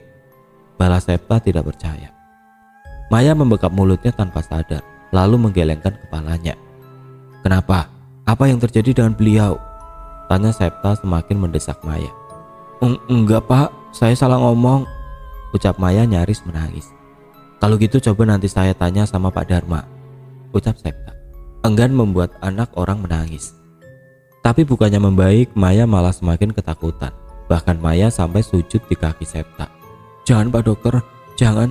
Tolong jangan bilang ke siapapun tentang apa yang baru saja saya ucapkan, ucap Maya menangis kencang. Septa mengerutkan keningnya. Semua yang dilakukan Maya membuatnya semakin bingung dan penasaran. Septa mengangkat tubuh Maya, lalu mendudukannya kembali. Coba ceritakan sama saya. Dan saya nggak akan ceritain ke siapa-siapa. Semakin saya tahu bahayanya, pasti semakin saya akan menjaga rahasia yang akan kamu ceritakan sebaik mungkin. Maya terdiam, masih dengan suara isak tangis yang coba dirinya tahan. Hatinya tidak karuan.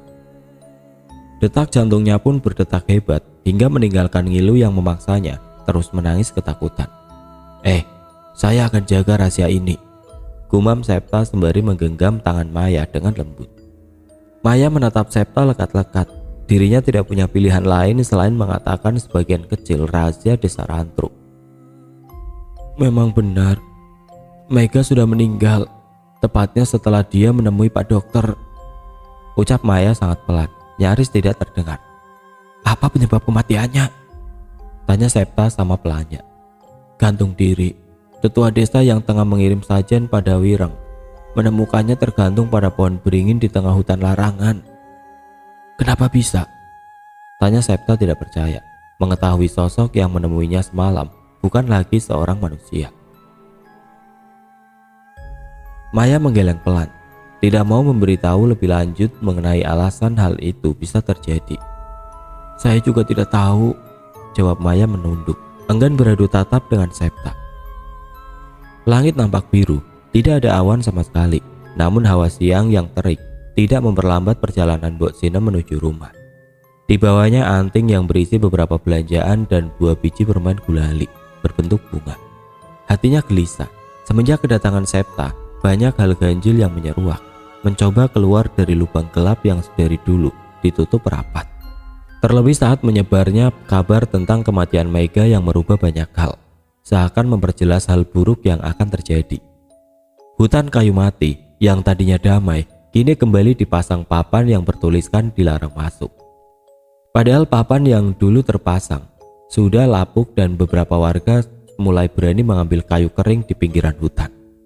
Kini hutan itu kembali menjadi hutan larangan karena di dalamnya menyimpan 2 jasad perempuan kelam yang darahnya dipaksa tumpah oleh keadaan. Mira menatap Mbok Sinem yang semakin lama semakin mendekat. Teh yang tergeletak di atas meja sudah dingin, tidak terteguk oleh Mira yang sedari tadi gelisah. Saat Mbok Sinem sudah dekat, Mira menarik tangan Mbok Sinem. "Mbok, ikut saya," ucap Mira, membawa Mbok Sinem ke arah belakang. "Ini apa, Mbok?"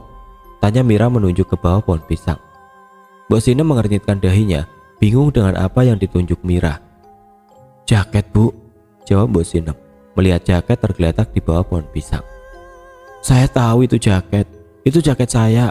Semalam saya kira saya cuma mimpi. Tapi pas saya keluar saya lihat jaket itu di bawah pohon pisang." Mira terlihat frustasi. "Mimpi apa, Bu?" Mbok Sinem masih belum mengerti. "Saya mimpi ketemu anak kecil, perempuan, telanjang. Saya lihat dia di bawah pohon pisang lagi kehujanan. Lalu saya suruh masuk. Saya kasih baju. Terus dia nanyain permen yang saya makan kemarin. Enggak hanya itu, saya juga lihat sosok hitam menggerayangi suami saya. Lalu saya terbangun seakan saya hanya bermimpi." Jelas Mira. "Celaka," ucap Mbok Sinem tanpa sadar. "Celaka gimana, Mbok?" tanya Mira panik. "Bocah itu harusnya hanya di luar, tapi malah kamu suruh masuk," ucap Mbok Sinem kesal. "Maksudnya gimana sih, Mbok? Dia siapa?"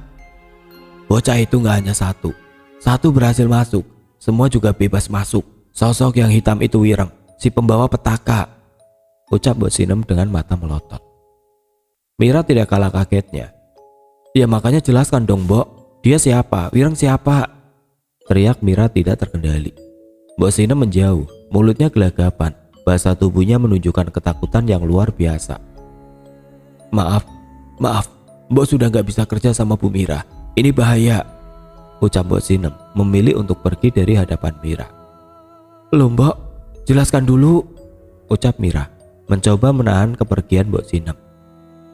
Namun Mbok Sinem sudah menjauh, memilih untuk mengabaikan ucapan Mira. Membuat Mira mematung, menatap jaket yang tergeletak di atas gundukan tanah. Malam ketiga di rumah dinas jika dihitung rasanya cukup singkat sejak kedatangan Mira dan Septa ke rumah ini. Namun hal yang membingungkan terus saja datang tanpa ada jawaban. Septa terdiam, menundukkan badannya pada kursi goyang, jarinya bertaut, sedang pikirannya melayang.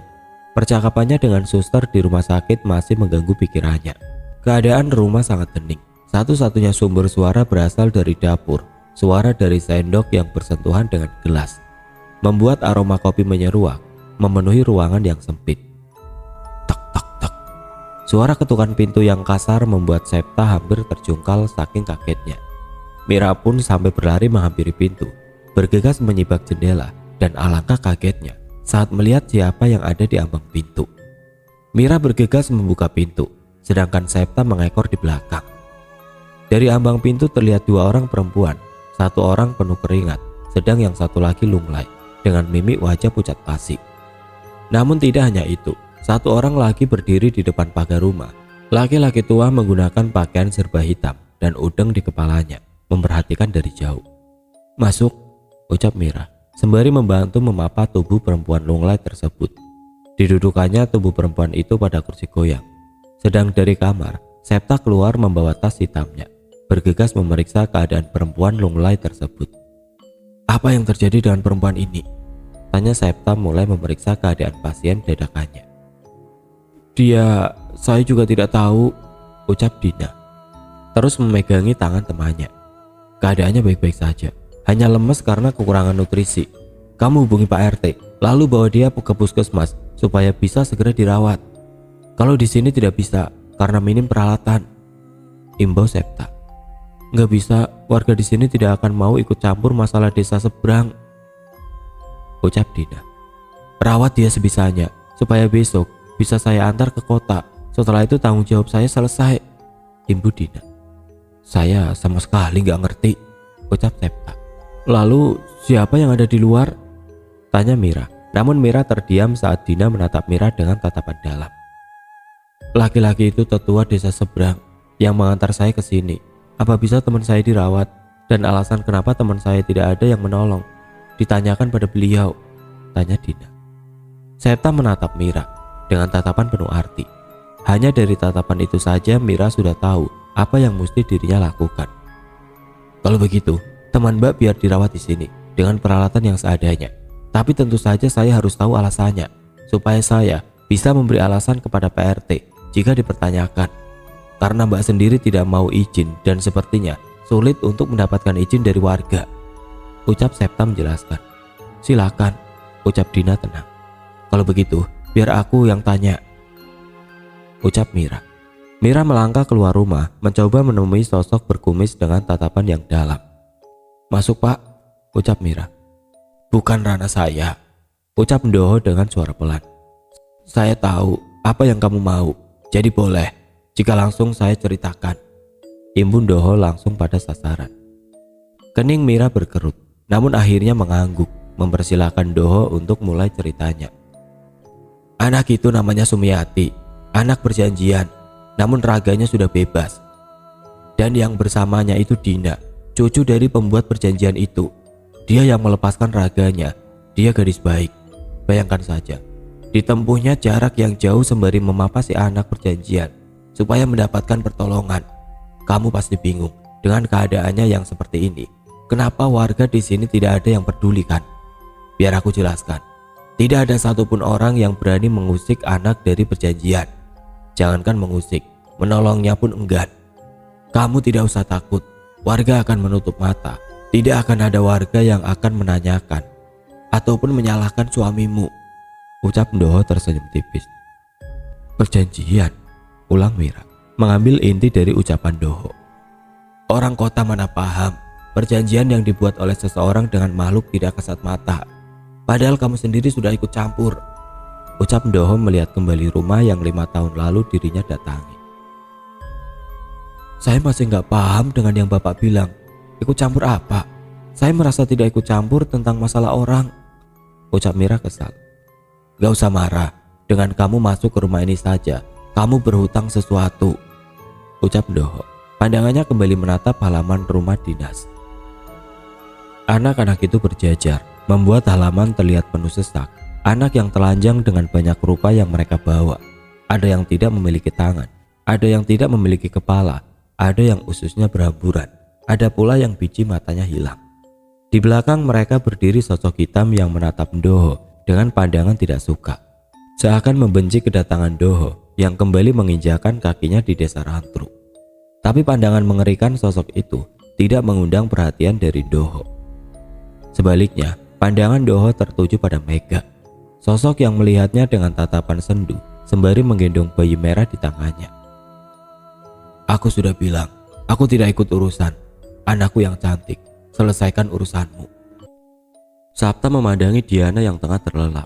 Di samping Diana terdapat gelas kosong yang tadinya berisi teh panas. Dari Diana, pandangan Septa beralih pada Dina. Wanita itu melamun sembari menautkan kuku ke tangan, seperti tengah gelisah, hingga membuat banyak goresan di kulitnya. Tidak usah khawatir, setelah infusnya habis, temanmu sudah bisa dibawa ke kota. Kalau mau, bisa saya panggilkan Bowo untuk mengantar, ucap Septa sembari meraih tangan Dina untuk disekap. Dina membiarkan tangannya diobati. Sesekali Dina meringis saat alkohol menyentuh kulitnya hingga menimbulkan rasa perih. Pasti orang yang Bapak suruh tidak akan mau jika tahu siapa yang hendak dia antar, jawab Dina tersenyum kecut. Percayalah, orang yang saya bawa bukanlah orang yang diharapkan kehadirannya. Jujur saya sama sekali tidak paham dengan apa yang kamu ucapkan. Tapi saya kenal dengan Bowo. Dia pasti mau bantu. Septa mencoba meyakinkan Dina. Kalau Bapak nggak percaya, silakan dicoba.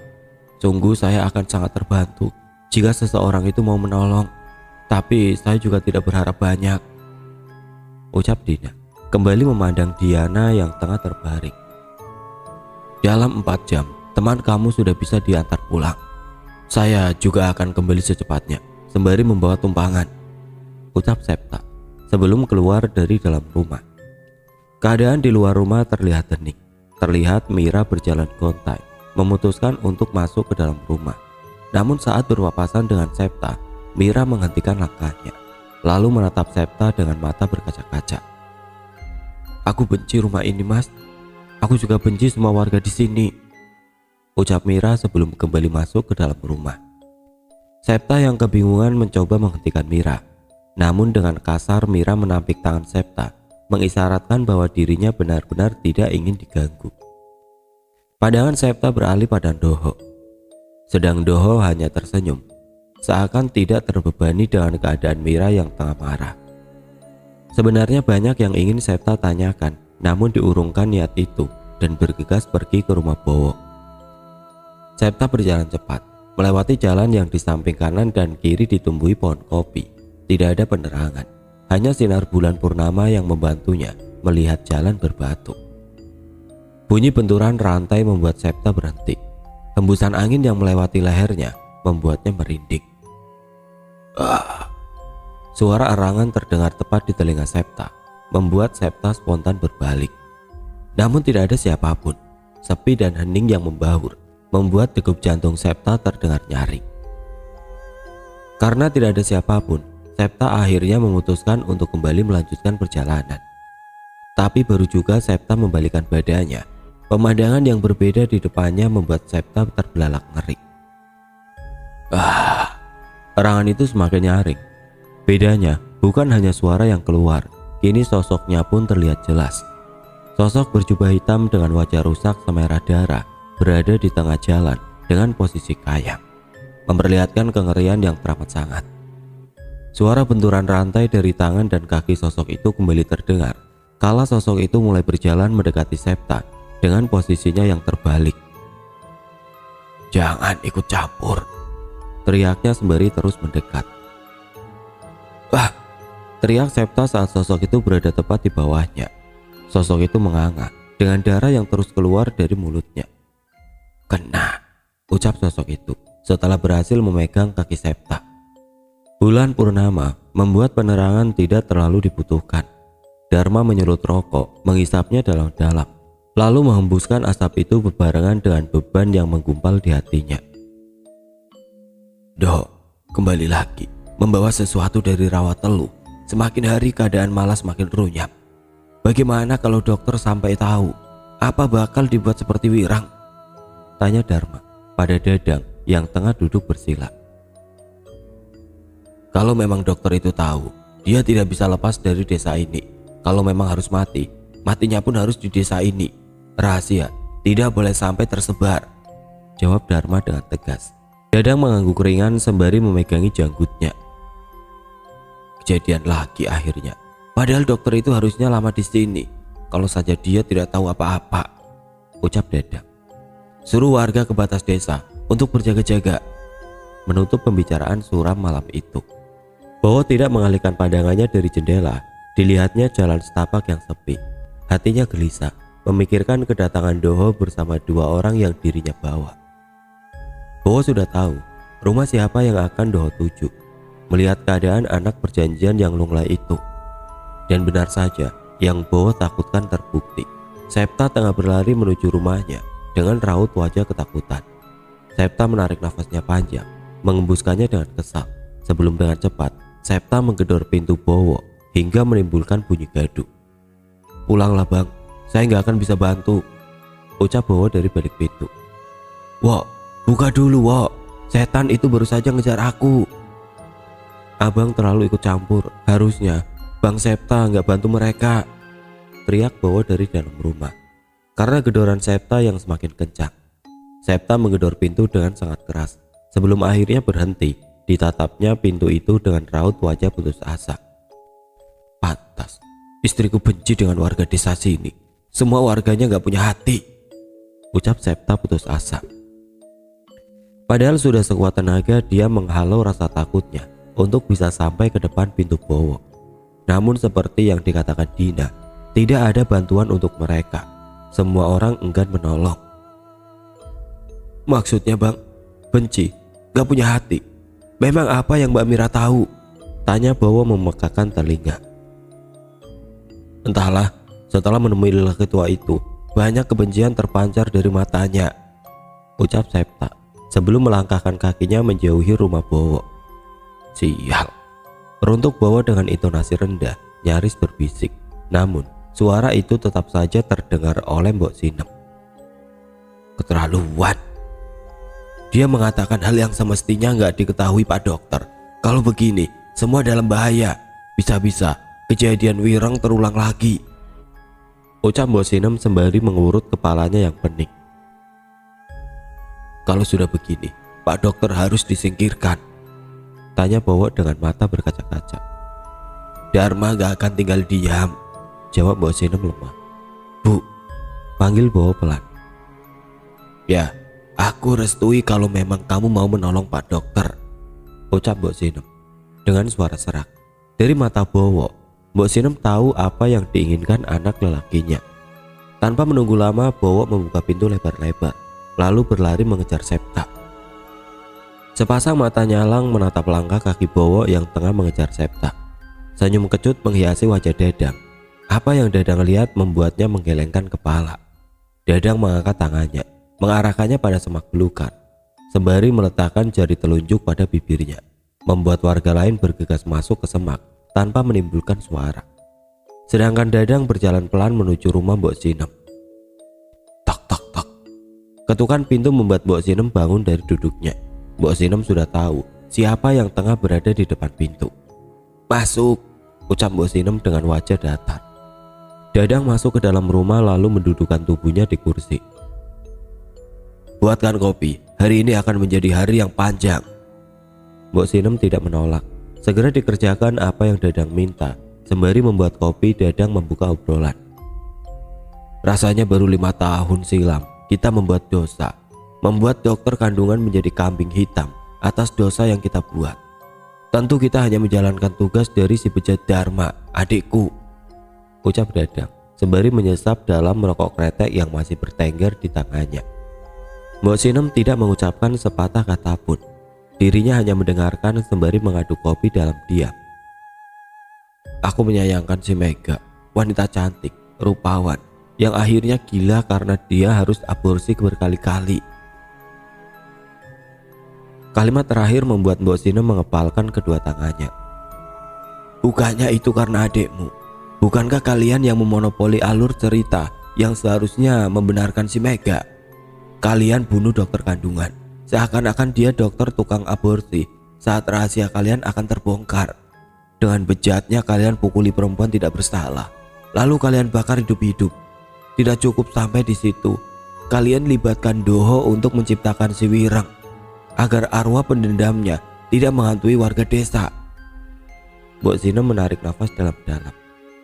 Lalu setelah adikmu membuat Mega hamil berkali-kali dan menyuruhnya aborsi berkali-kali juga, setengah gila, kalian mengarang cerita seakan-akan dia wanita murahan, perempuan yang tega sampai membunuh anaknya sendiri.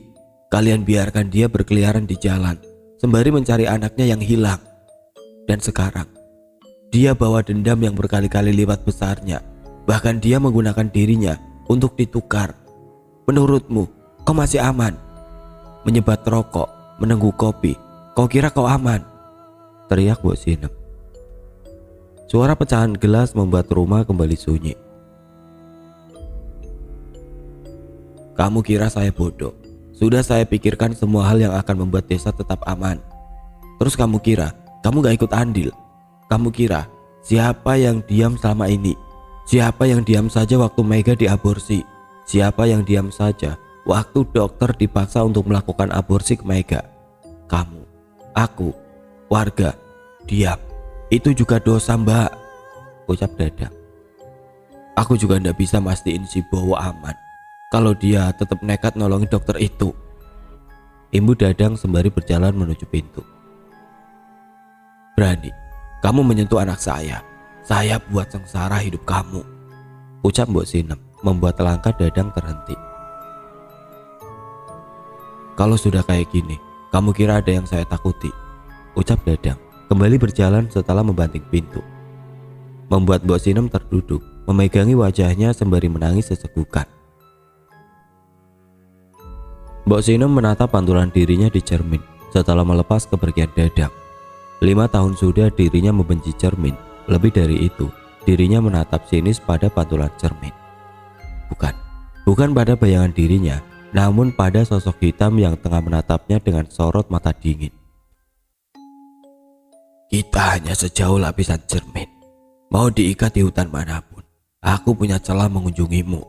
Kenangan itu mengendap di kepalamu, tapi membeku di hatimu, hingga tidak bisa kau utarakan. Bayi yang darahnya dipaksa tumpah itu, kau juga ambil bagian. Ucap sosok hitam itu kembali menatap kaca. Lambat laun pantulan sosok hitam dengan wajah rusak mulai memudar. Wajahnya berangsur pulih hingga menampilkan paras ayu. Bolehkah kita lupa, Mbok? Nyatanya bayi-bayi itu menuntut kebenaran. Semua darah yang tumpah menuntut balasan yang setimpal. Jangan ada yang mati. Lalu seakan-akan dia hitam sepertiku. Ucap sosok itu sebelum benar-benar menghilang. Digantikan dengan segerombolan anak yang menatap Mbok Sinem dengan pandangan menuntut. Mati, ucap anak perempuan yang menggunakan jaket berwarna biru, satu-satunya anak yang tidak telanjang. Mbok Sinem menutup mulutnya, kala bayi-bayi semerah darah mulai merangkak, menaiki badannya yang gemetar. Bayi itu terus naik, lalu berucap, ingat. Gelap, Mbok Sinem seakan disuguhi potongan-potongan memori yang sudah usang. Memori yang menyuguhkan potongan dosa yang dia lakukan. 5 tahun silam, Widuri mengenakan sarung tangan karetnya, memandangi Mega yang tengah kesakitan. Obatnya sudah bekerja, membuat bayi dalam kandungannya meregang nyawa. Gimana? Kamu harus cepat bunuh bayinya sebelum warga curiga sama saya, ucap Dharma kasar. Kalau nggak mau warga curiga, harusnya jangan melakukan lagi. Ini sudah kelima kali bayi si Mega digugurin. Mas Dharma, nggak mikir ya? Tamparan keras mendarat pada pipi Widuri. Tatapan Widuri melotot, seakan sudah muak dengan semua permainan kotor Dharma. Kalau nggak mau nurut apa kata saya sebarkan apa yang sudah kamu lakukan sama Dadang, ancam Dharma. Saya sudah muak dengan permainan licik kamu. Adik kamu yang memperkosa saya, kamu juga yang mengancam akan menyebarkan berita itu. Terus menerus, kamu ancam saya supaya saya ikut andil dalam permainan kotor kamu, termasuk mengaborsi anak Mega. Saya nggak peduli. Kamu singkirkan anak itu sekarang juga, bentak Dharma. Mbok Sinem menguping dari balik pintu sebelum masuk membawa satu bokor air hangat. Saya sudah nggak mau ikut permainan kotor ini. Persetan semuanya, ucap Widuri bergegas pergi dari dalam rumah. Tapi baru juga membuka pintu, terlihat warga beramai-ramai datang dengan wajah penuh amarah. Dokter setan, tukang aborsi, teriak warga penuh amarah. Di belakang warga terlihat Dadang yang tengah menatap Widuri dengan senyum sinis. Dharma yang mendengar hal itu pun bergegas lari, lalu merengkuh badan Widuri dengan sigap. Aku sudah memergokin duluan. Widuri mau menggugurkan bayinya si Mega, ucap Dharma, membuat Widuri menatap tajam pada Dharma. Bohong, dia dalangnya, teriak Widuri. Apa ada penjahat yang mau ngaku? Pasti cari kambing hitam kan? Ucap Dadang, menyulut kemarahan warga. Sengkuni, teriak Widuri, menatap Dadang dengan pandangan penuh amarah. Sedangkan Dadang tersenyum puas melihat warga mengerumuni Widuri, menjambak rambutnya, memukul wajahnya, menendang badannya. Namun dari kejauhan ada sosok yang hanya mematung, menatap tanpa bereaksi, seakan ikut menikmati rintihan Widuri.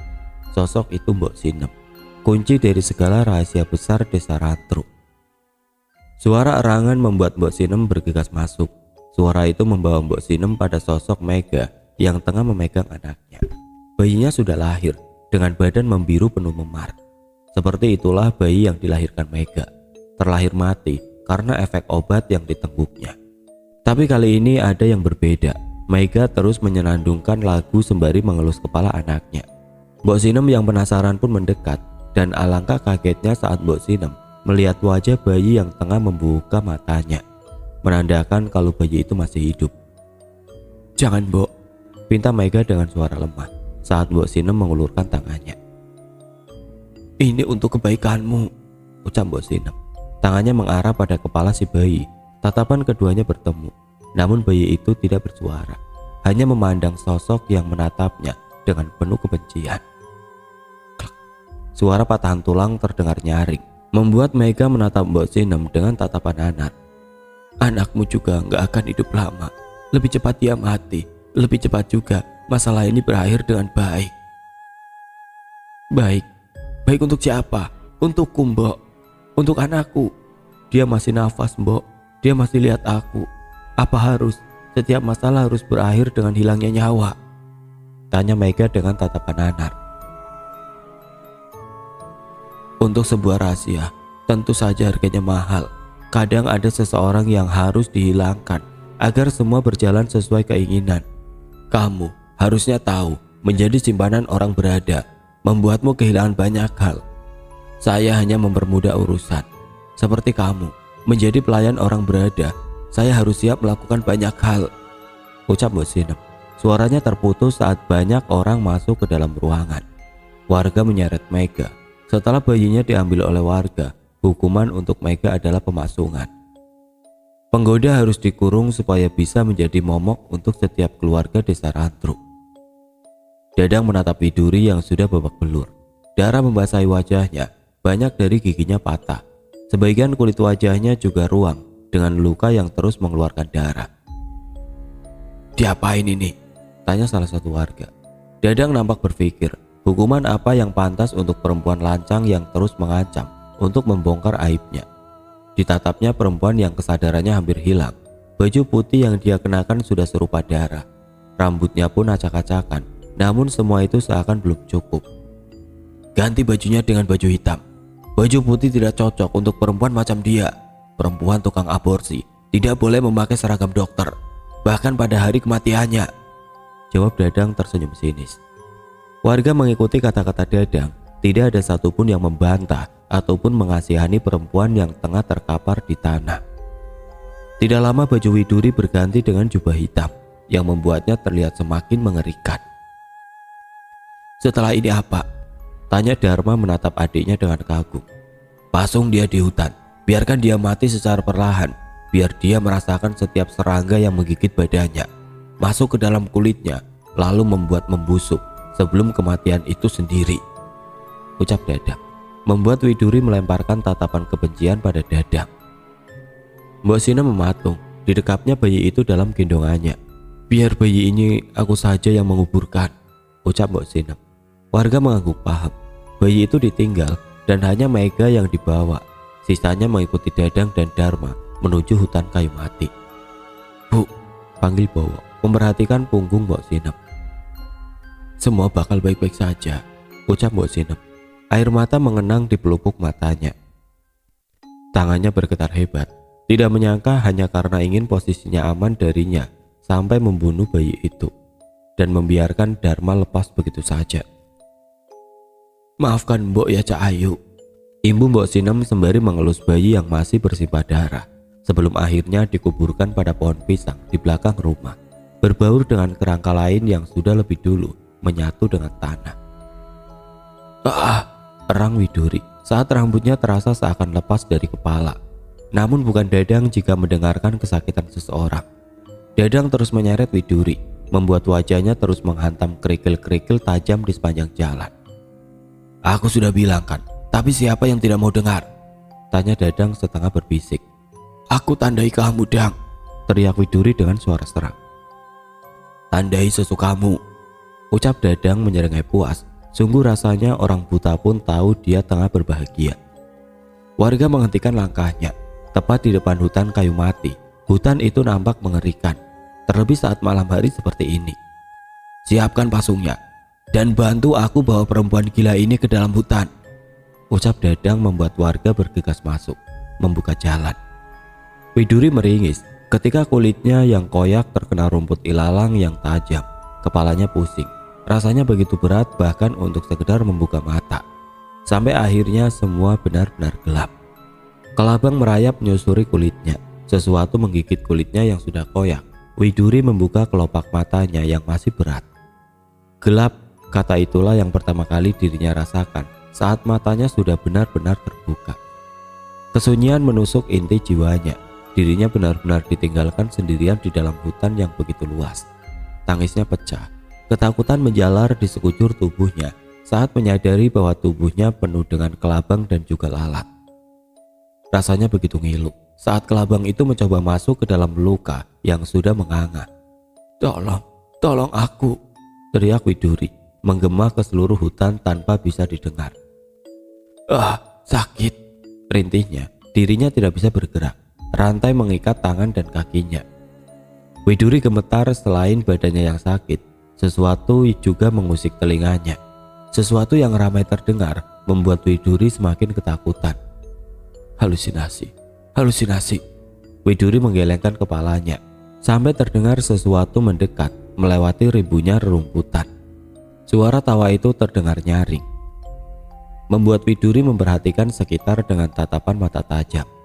Tidak ada siapapun, hanya angin yang lalu lalang melewati rimbun rumput, membuat seakan-akan ada sosok yang tengah berlari dengan begitu cepatnya. Teriak Widuri lagi.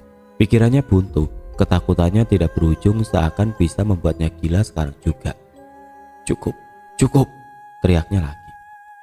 Cukup, tanya sosok dari balik rumput. Kami juga bilang cukup, waktu kau melukai kami. Sosok itu memperlihatkan wujudnya. Sosok anak kecil tanpa kulit mendekatinya. Bagaimana rasanya? Tanya anak itu, menyentuh pipi Widuri dengan tangannya yang tinggal tulang. Anak yang lain semakin mendekat, mengerubungi Widuri, membuat Widuri membeku dalam ketakutan yang luar biasa. Bagaimana rasanya menunggu kematian? Menakutkan bukan? Kami pun menjerit dalam diam saat kami dibunuh dalam kandungan ibu. Rasanya seperti dibakar hidup-hidup saat cairan itu tertelan oleh kami. Tangis Widuri menggelegar, menggema di seluruh sudut hutan. Tangisan itu begitu ngilu, hingga siapapun yang mendengar pasti tahu jika pemilik tangis itu tengah dirundung kesedihan yang teramat sangat. Maaf, ucap Widuri setelah menarik nafas dalam-dalam. Suaranya bergetar terdengar serak. Makhluk sepertiku tidak bisa membunuh manusia.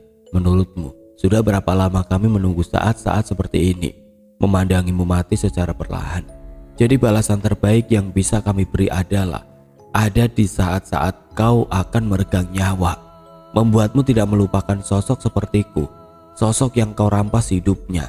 Jadi matilah dengan luka yang teramat dalam, sampai akhirnya nanti kebenarannya terungkap. Sudah seminggu pasca meninggalnya Widuri, sudah seminggu juga warga diteror oleh penampakan tidak menyenangkan. Dadang dan juga Dharma terlihat pucat. Sudah seminggu mereka tidak bisa tidur dengan nyenyak. Kapan Doho sampai? Bisa gila aku kalau setiap malam didatangi sosok Widuri, ucap Dadang. Katanya malam ini dia datang, jawab Dharma mencoba mengambil korek. Namun belum sempat korek itu disentuh, dengan sendirinya korek itu menjauh. Mau menghilangkanku? Tanya suara yang terdengar familiar. Dadang dan Dharma beradu tatap. Hari yang sudah petang membuat kengerian terasa 2 kali lipat. Sebelum itu, ucapan itu terputus bersama korek yang menyala dengan sendirinya. Bagaimana kalau kalian aku bakar lebih dulu supaya impas? Api dari korek mulai menyebar. Dari balik api terlihat sosok hitam yang menatap Dadang dan juga Dharma dengan mata merah dan seringai dari bibir yang koyak penuh darah. Namun itu semua tidak berlangsung lama. Warga dengan cepat memadamkan api dengan Doho yang sudah lebih dulu masuk ke dalam rumah. Jangan kelewatan, ucap Doho pada sosok hitam yang menatapnya marah. Jangan ikut campur, ucap sosok itu ganas. Yang kamu mau hanya pengakuan kan? Yang kamu mau, warga tahu kalau kamu gak bersalah kan? Tanya Doho. Warga yang menguping berhamburan masuk, melihat kobaran api yang sudah mereda. Aku juga mau mereka mati, seperti yang mereka inginkan padaku dulu, teriak sosok itu menunjuk satu persatu warga. Usir dia, sosok itu bahaya, teriak Dadang. Widuri berteriak di depan Dadang. Semakin kesal dirinya, semakin buruk pula rupanya. Teriakan itu begitu keras, begitu ngilu, memperlihatkan mulut Widuri yang semakin lebar hingga bisa menelan Dadang jika bisa. Kerongkongannya sampai terlihat dengan kelabang yang keluar dari mulutnya. Doho yang dari tadi enggan karena tahu alasan kenapa wujud Widuri bisa sampai sedemikian rupa. Kini mengambil alih. Dibacakannya sesuatu yang mengikat, dan ikatan itu hanya bisa dibuka dengan nyawa manusia. Karena warga mengira orang yang tidak akan memberikan nyawanya pada Widuri adalah orang yang sangat membencinya, diambillah darah Mega sebagai pengikat. Roh ini akan aku ikat di hutan. Ini bukan untukmu, tapi untuk warga. Kau tidak tahu seberapa besar dendam yang dia bawa. Jika sampai dia bangkit kembali, orang pertama yang akan dia cari adalah kalian. Dan saat itu tiba, mungkin saja aku akan membantunya sebagai penebus rasa bersalahku. Ini adalah dosa bersama, bukan berarti warga tidak ambil bagian dari darahnya. Pembalasannya akan merata, ucap Ndoho membawa roh itu kembali ke hutan. 5 tahun setelah matinya Widuri. Sudah lama, Widuri hanya menjadi legenda di desa Rantru. Setidaknya sampai Mega membawanya kembali. Nyawanya dia pakai untuk membebaskan ikatan. Kini Wireng berkeliaran di desa dan Ndoho sudah tidak mau ikut urusan. Mega tidak akan sampai senekat itu jika tidak bertemu dengan dokter yang baru datang kurang dari 1 minggu. Maka dari itu, jika Wireng harus diikat kembali ke dalam hutan bersama si Mega, sudah pasti dokter dan istrinya adalah 2 orang yang akan diambil nyawanya. Karena kebetulan sekali mereka mengetahui rahasia desa Rantru dan mereka tidak boleh keluar dalam keadaan selamat, ucap Dharma. Awal dari rencana yang mengerikan. Bowo terus mengejar sosok Septa yang sudah menjauh, tanpa sadar jika banyak mata tengah mengintainya dari balik rimbunnya pohon kopi. Nafas Septa sesak saat dirinya sudah sampai di rumah. Rumah terasa aneh. Seluruh ruangan terlihat kosong. Tidak ada siapapun di dalam rumah. Mira, panggil Septa dengan suara keras. Namun tidak ada satupun suara yang menyaut. Tidak ada sama sekali. Mir. Suara Septa tersekat saat seseorang menutup mulutnya dari belakang. Ini aku bang, ucap Bowo, memperingatkan Septa untuk tidak berteriak. Katanya kamu gak mau bantu, tanya Septa. Tanya nanti saja, kita mesti keluar dari rumah ini secepat mungkin, pinta Bowo. Tapi Mbak Mira pasti sudah lebih dulu pergi, jawab Bowo. Septa mengangguk, lalu secepat mungkin keluar dari rumah. Septa tidak banyak protes saat Bowo membawa Septa masuk ke dalam hutan. Bukannya melewati jalan setapak yang biasa mereka lewati, mencoba membaur dengan rimbunnya rumput sebatas dada, mencoba hilang dari banyaknya mata yang memperhatikan mereka dari jauh. Keringat membasahi wajah Mira. Sudah lebih dari 20 menit Mira berjalan melewati hutan. Ditambah perutnya juga tidak sedang dalam keadaan yang baik. Rasanya perutnya seperti diremas. Kenapa? Tanya Ndoho yang berjalan di belakang Mira, memperhatikan seperti ada yang lain padanya. Mira menggelengkan kepalanya, seakan-akan semuanya terkendali. Tidak ingin merepotkan orang lain, karena dilihatnya Dina juga tengah sibuk memapa Diana. Kenapa kamu membawa aku? Tanya Mira dengan suara berat. Karena kasihan pada sosok di dalam perutmu. Sepertinya sudah kau nantikan cukup lama, ucap Ndoho dengan tenang. Di dalam perutku? Tanya Mira lagi. Bayi, ucap Ndoho yang membuat Mira menghentikan langkahnya, beralih menatap Ndoho lekat-lekat. Pertahankan, imbu Ndoho, membuat bulir bening mengalir dari kelopak mata Mira.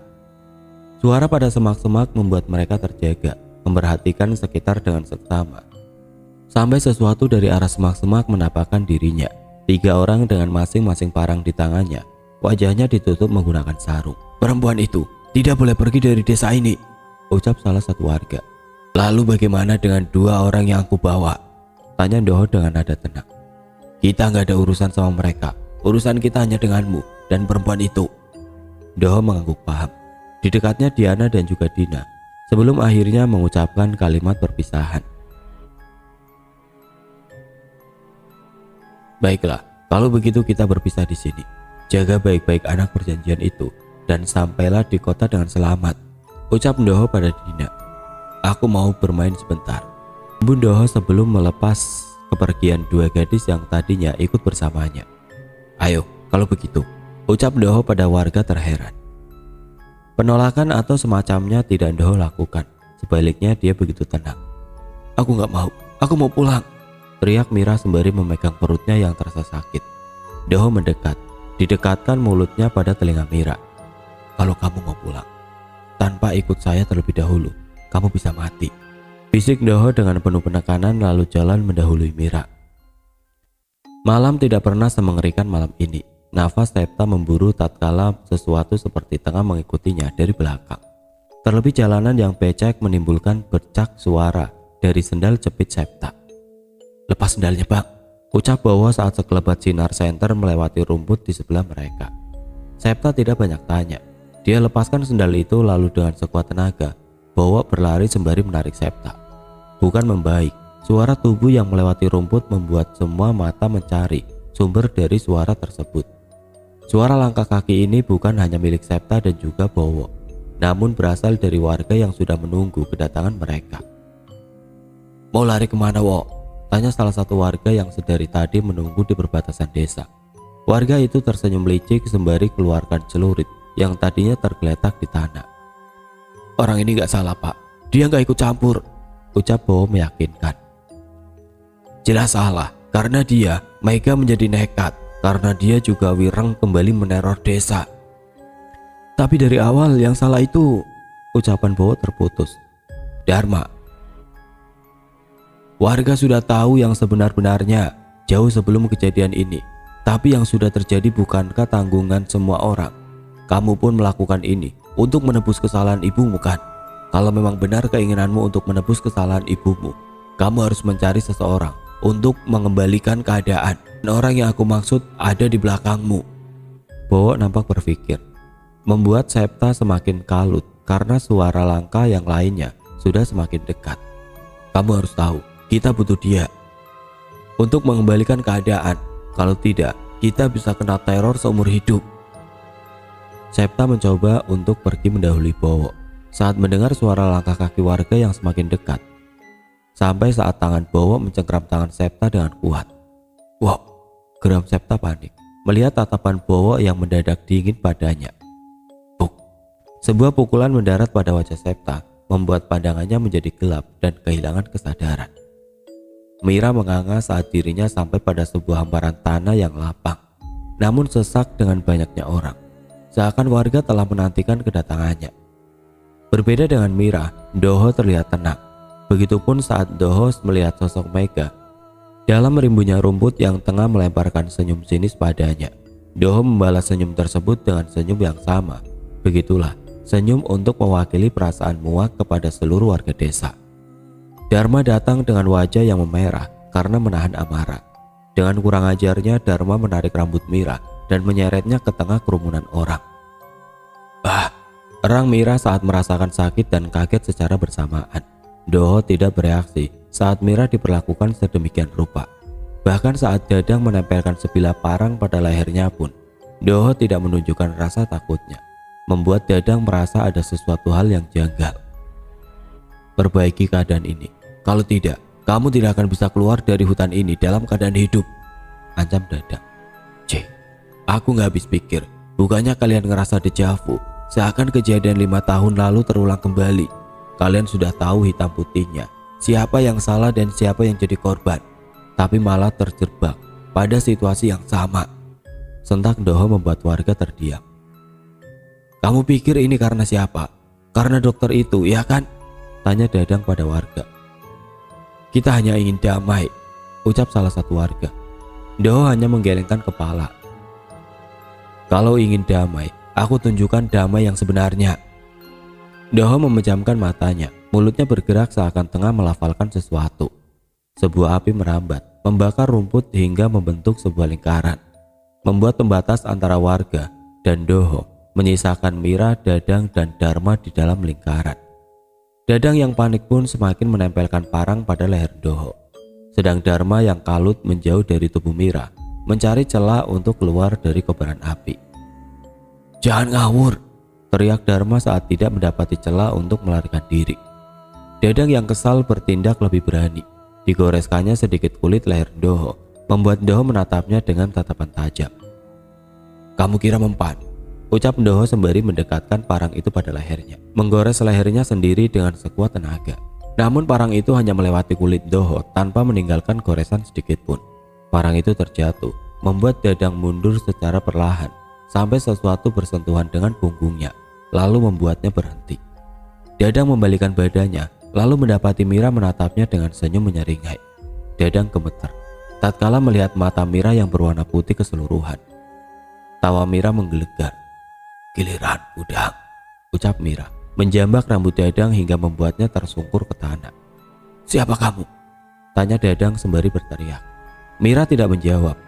Diseretnya tubuh Dadang hingga tergores kerikil tajam. "Sudah ingat?" tanya sosok itu sinis. "Sudah ingat," teriak sosok itu saat wajah Dadang sudah tepat di depan api. "Widuri," ucap Dadang tidak percaya. "Benar, ini aku," ucap Mira kembali meraih wajah Dadang yang sedikit terkelupas. "Wajah ini dulu menatapku dengan kebencian, seakan aku barang yang tidak berharga," imbu Mira sembari mencengkeram kuat rambut Dadang. Semakin lama wajah Mira berubah menjadi sangat menyeramkan. Mata Mira menjadi hitam pekat dengan urat hitam di seluruh wajahnya. Ampun," teriak Dadang saat wajahnya kembali didekatkan dengan api. "Aku juga dulu minta ampun, Dang," ucap Mira sembari menarik mundur kepala Dadang. "Tapi apa kamu mau dengar?" teriak Mira kembali mendekatkan wajah Dadang ke dalam api. Dadang tidak bisa berkata-kata. Api melahap wajahnya dengan cepat, membuat wajah itu meleleh, hangus, hingga membuatnya terbunuh saat itu juga. "Aku mati lebih mengerikan darimu," ucap Mira, lalu tatapannya beralih pada Dharma. Dharma yang melihat kejadian itu bergetar ketakutan. Didekatinya Ndoho lalu bersujud di kakinya, mengharapkan bantuan untuk terakhir kalinya.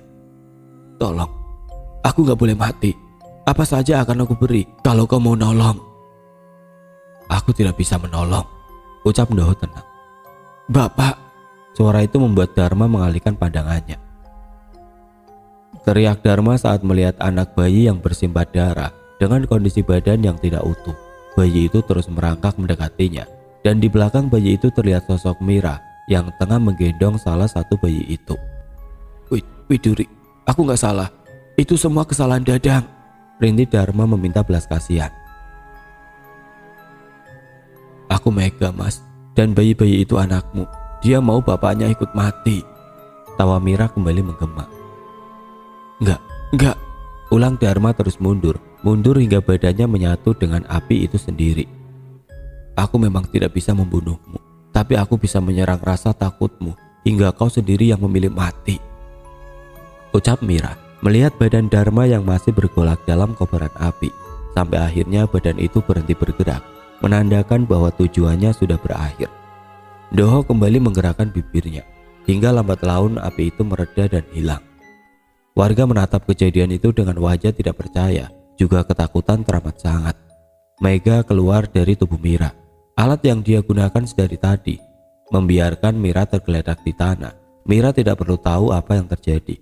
Begitupun Septa yang baru saja datang dalam keadaan tidak sadar, bersama sebagian warga yang telah melewatkan kejadian besar. "Kutukannya sudah selesai. Kalian termaafkan karena ketidaktahuan kalian sejak awal kejadian kelam itu dimulai. Walau begitu, dosa yang kalian tanggung tetaplah ada. Dosa dari mulut yang bungkam saat tahu kebenaran yang terjadi, bahkan ingin menutupi kebusukan dengan bangkai yang baru. Kini semua harus dikuburkan secara layak. Semua yang sudah menjadi mayat harus menyatu dengan tanah," ucap Ndoho menatap satu persatu warga desa, termasuk wajah Bowo yang begitu merasa bersalah. "Kamu antarkan mereka ke perbatasan desa. Itu penebusan yang setimpal untuk wajah yang baru saja kamu hantam sampai dia kehilangan kesadaran," imbu Ndoho sebelum akhirnya berjalan pulang, hingga badannya hilang ditelan kegelapan malam.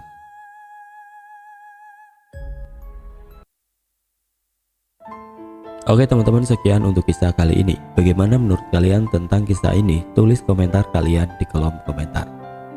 Dan buat teman-teman yang baru bergabung, jangan lupa untuk like, komen, share, serta subscribe channel ini. Dan nantikan kisah-kisah horor berikutnya tetap di channel Radio Horor.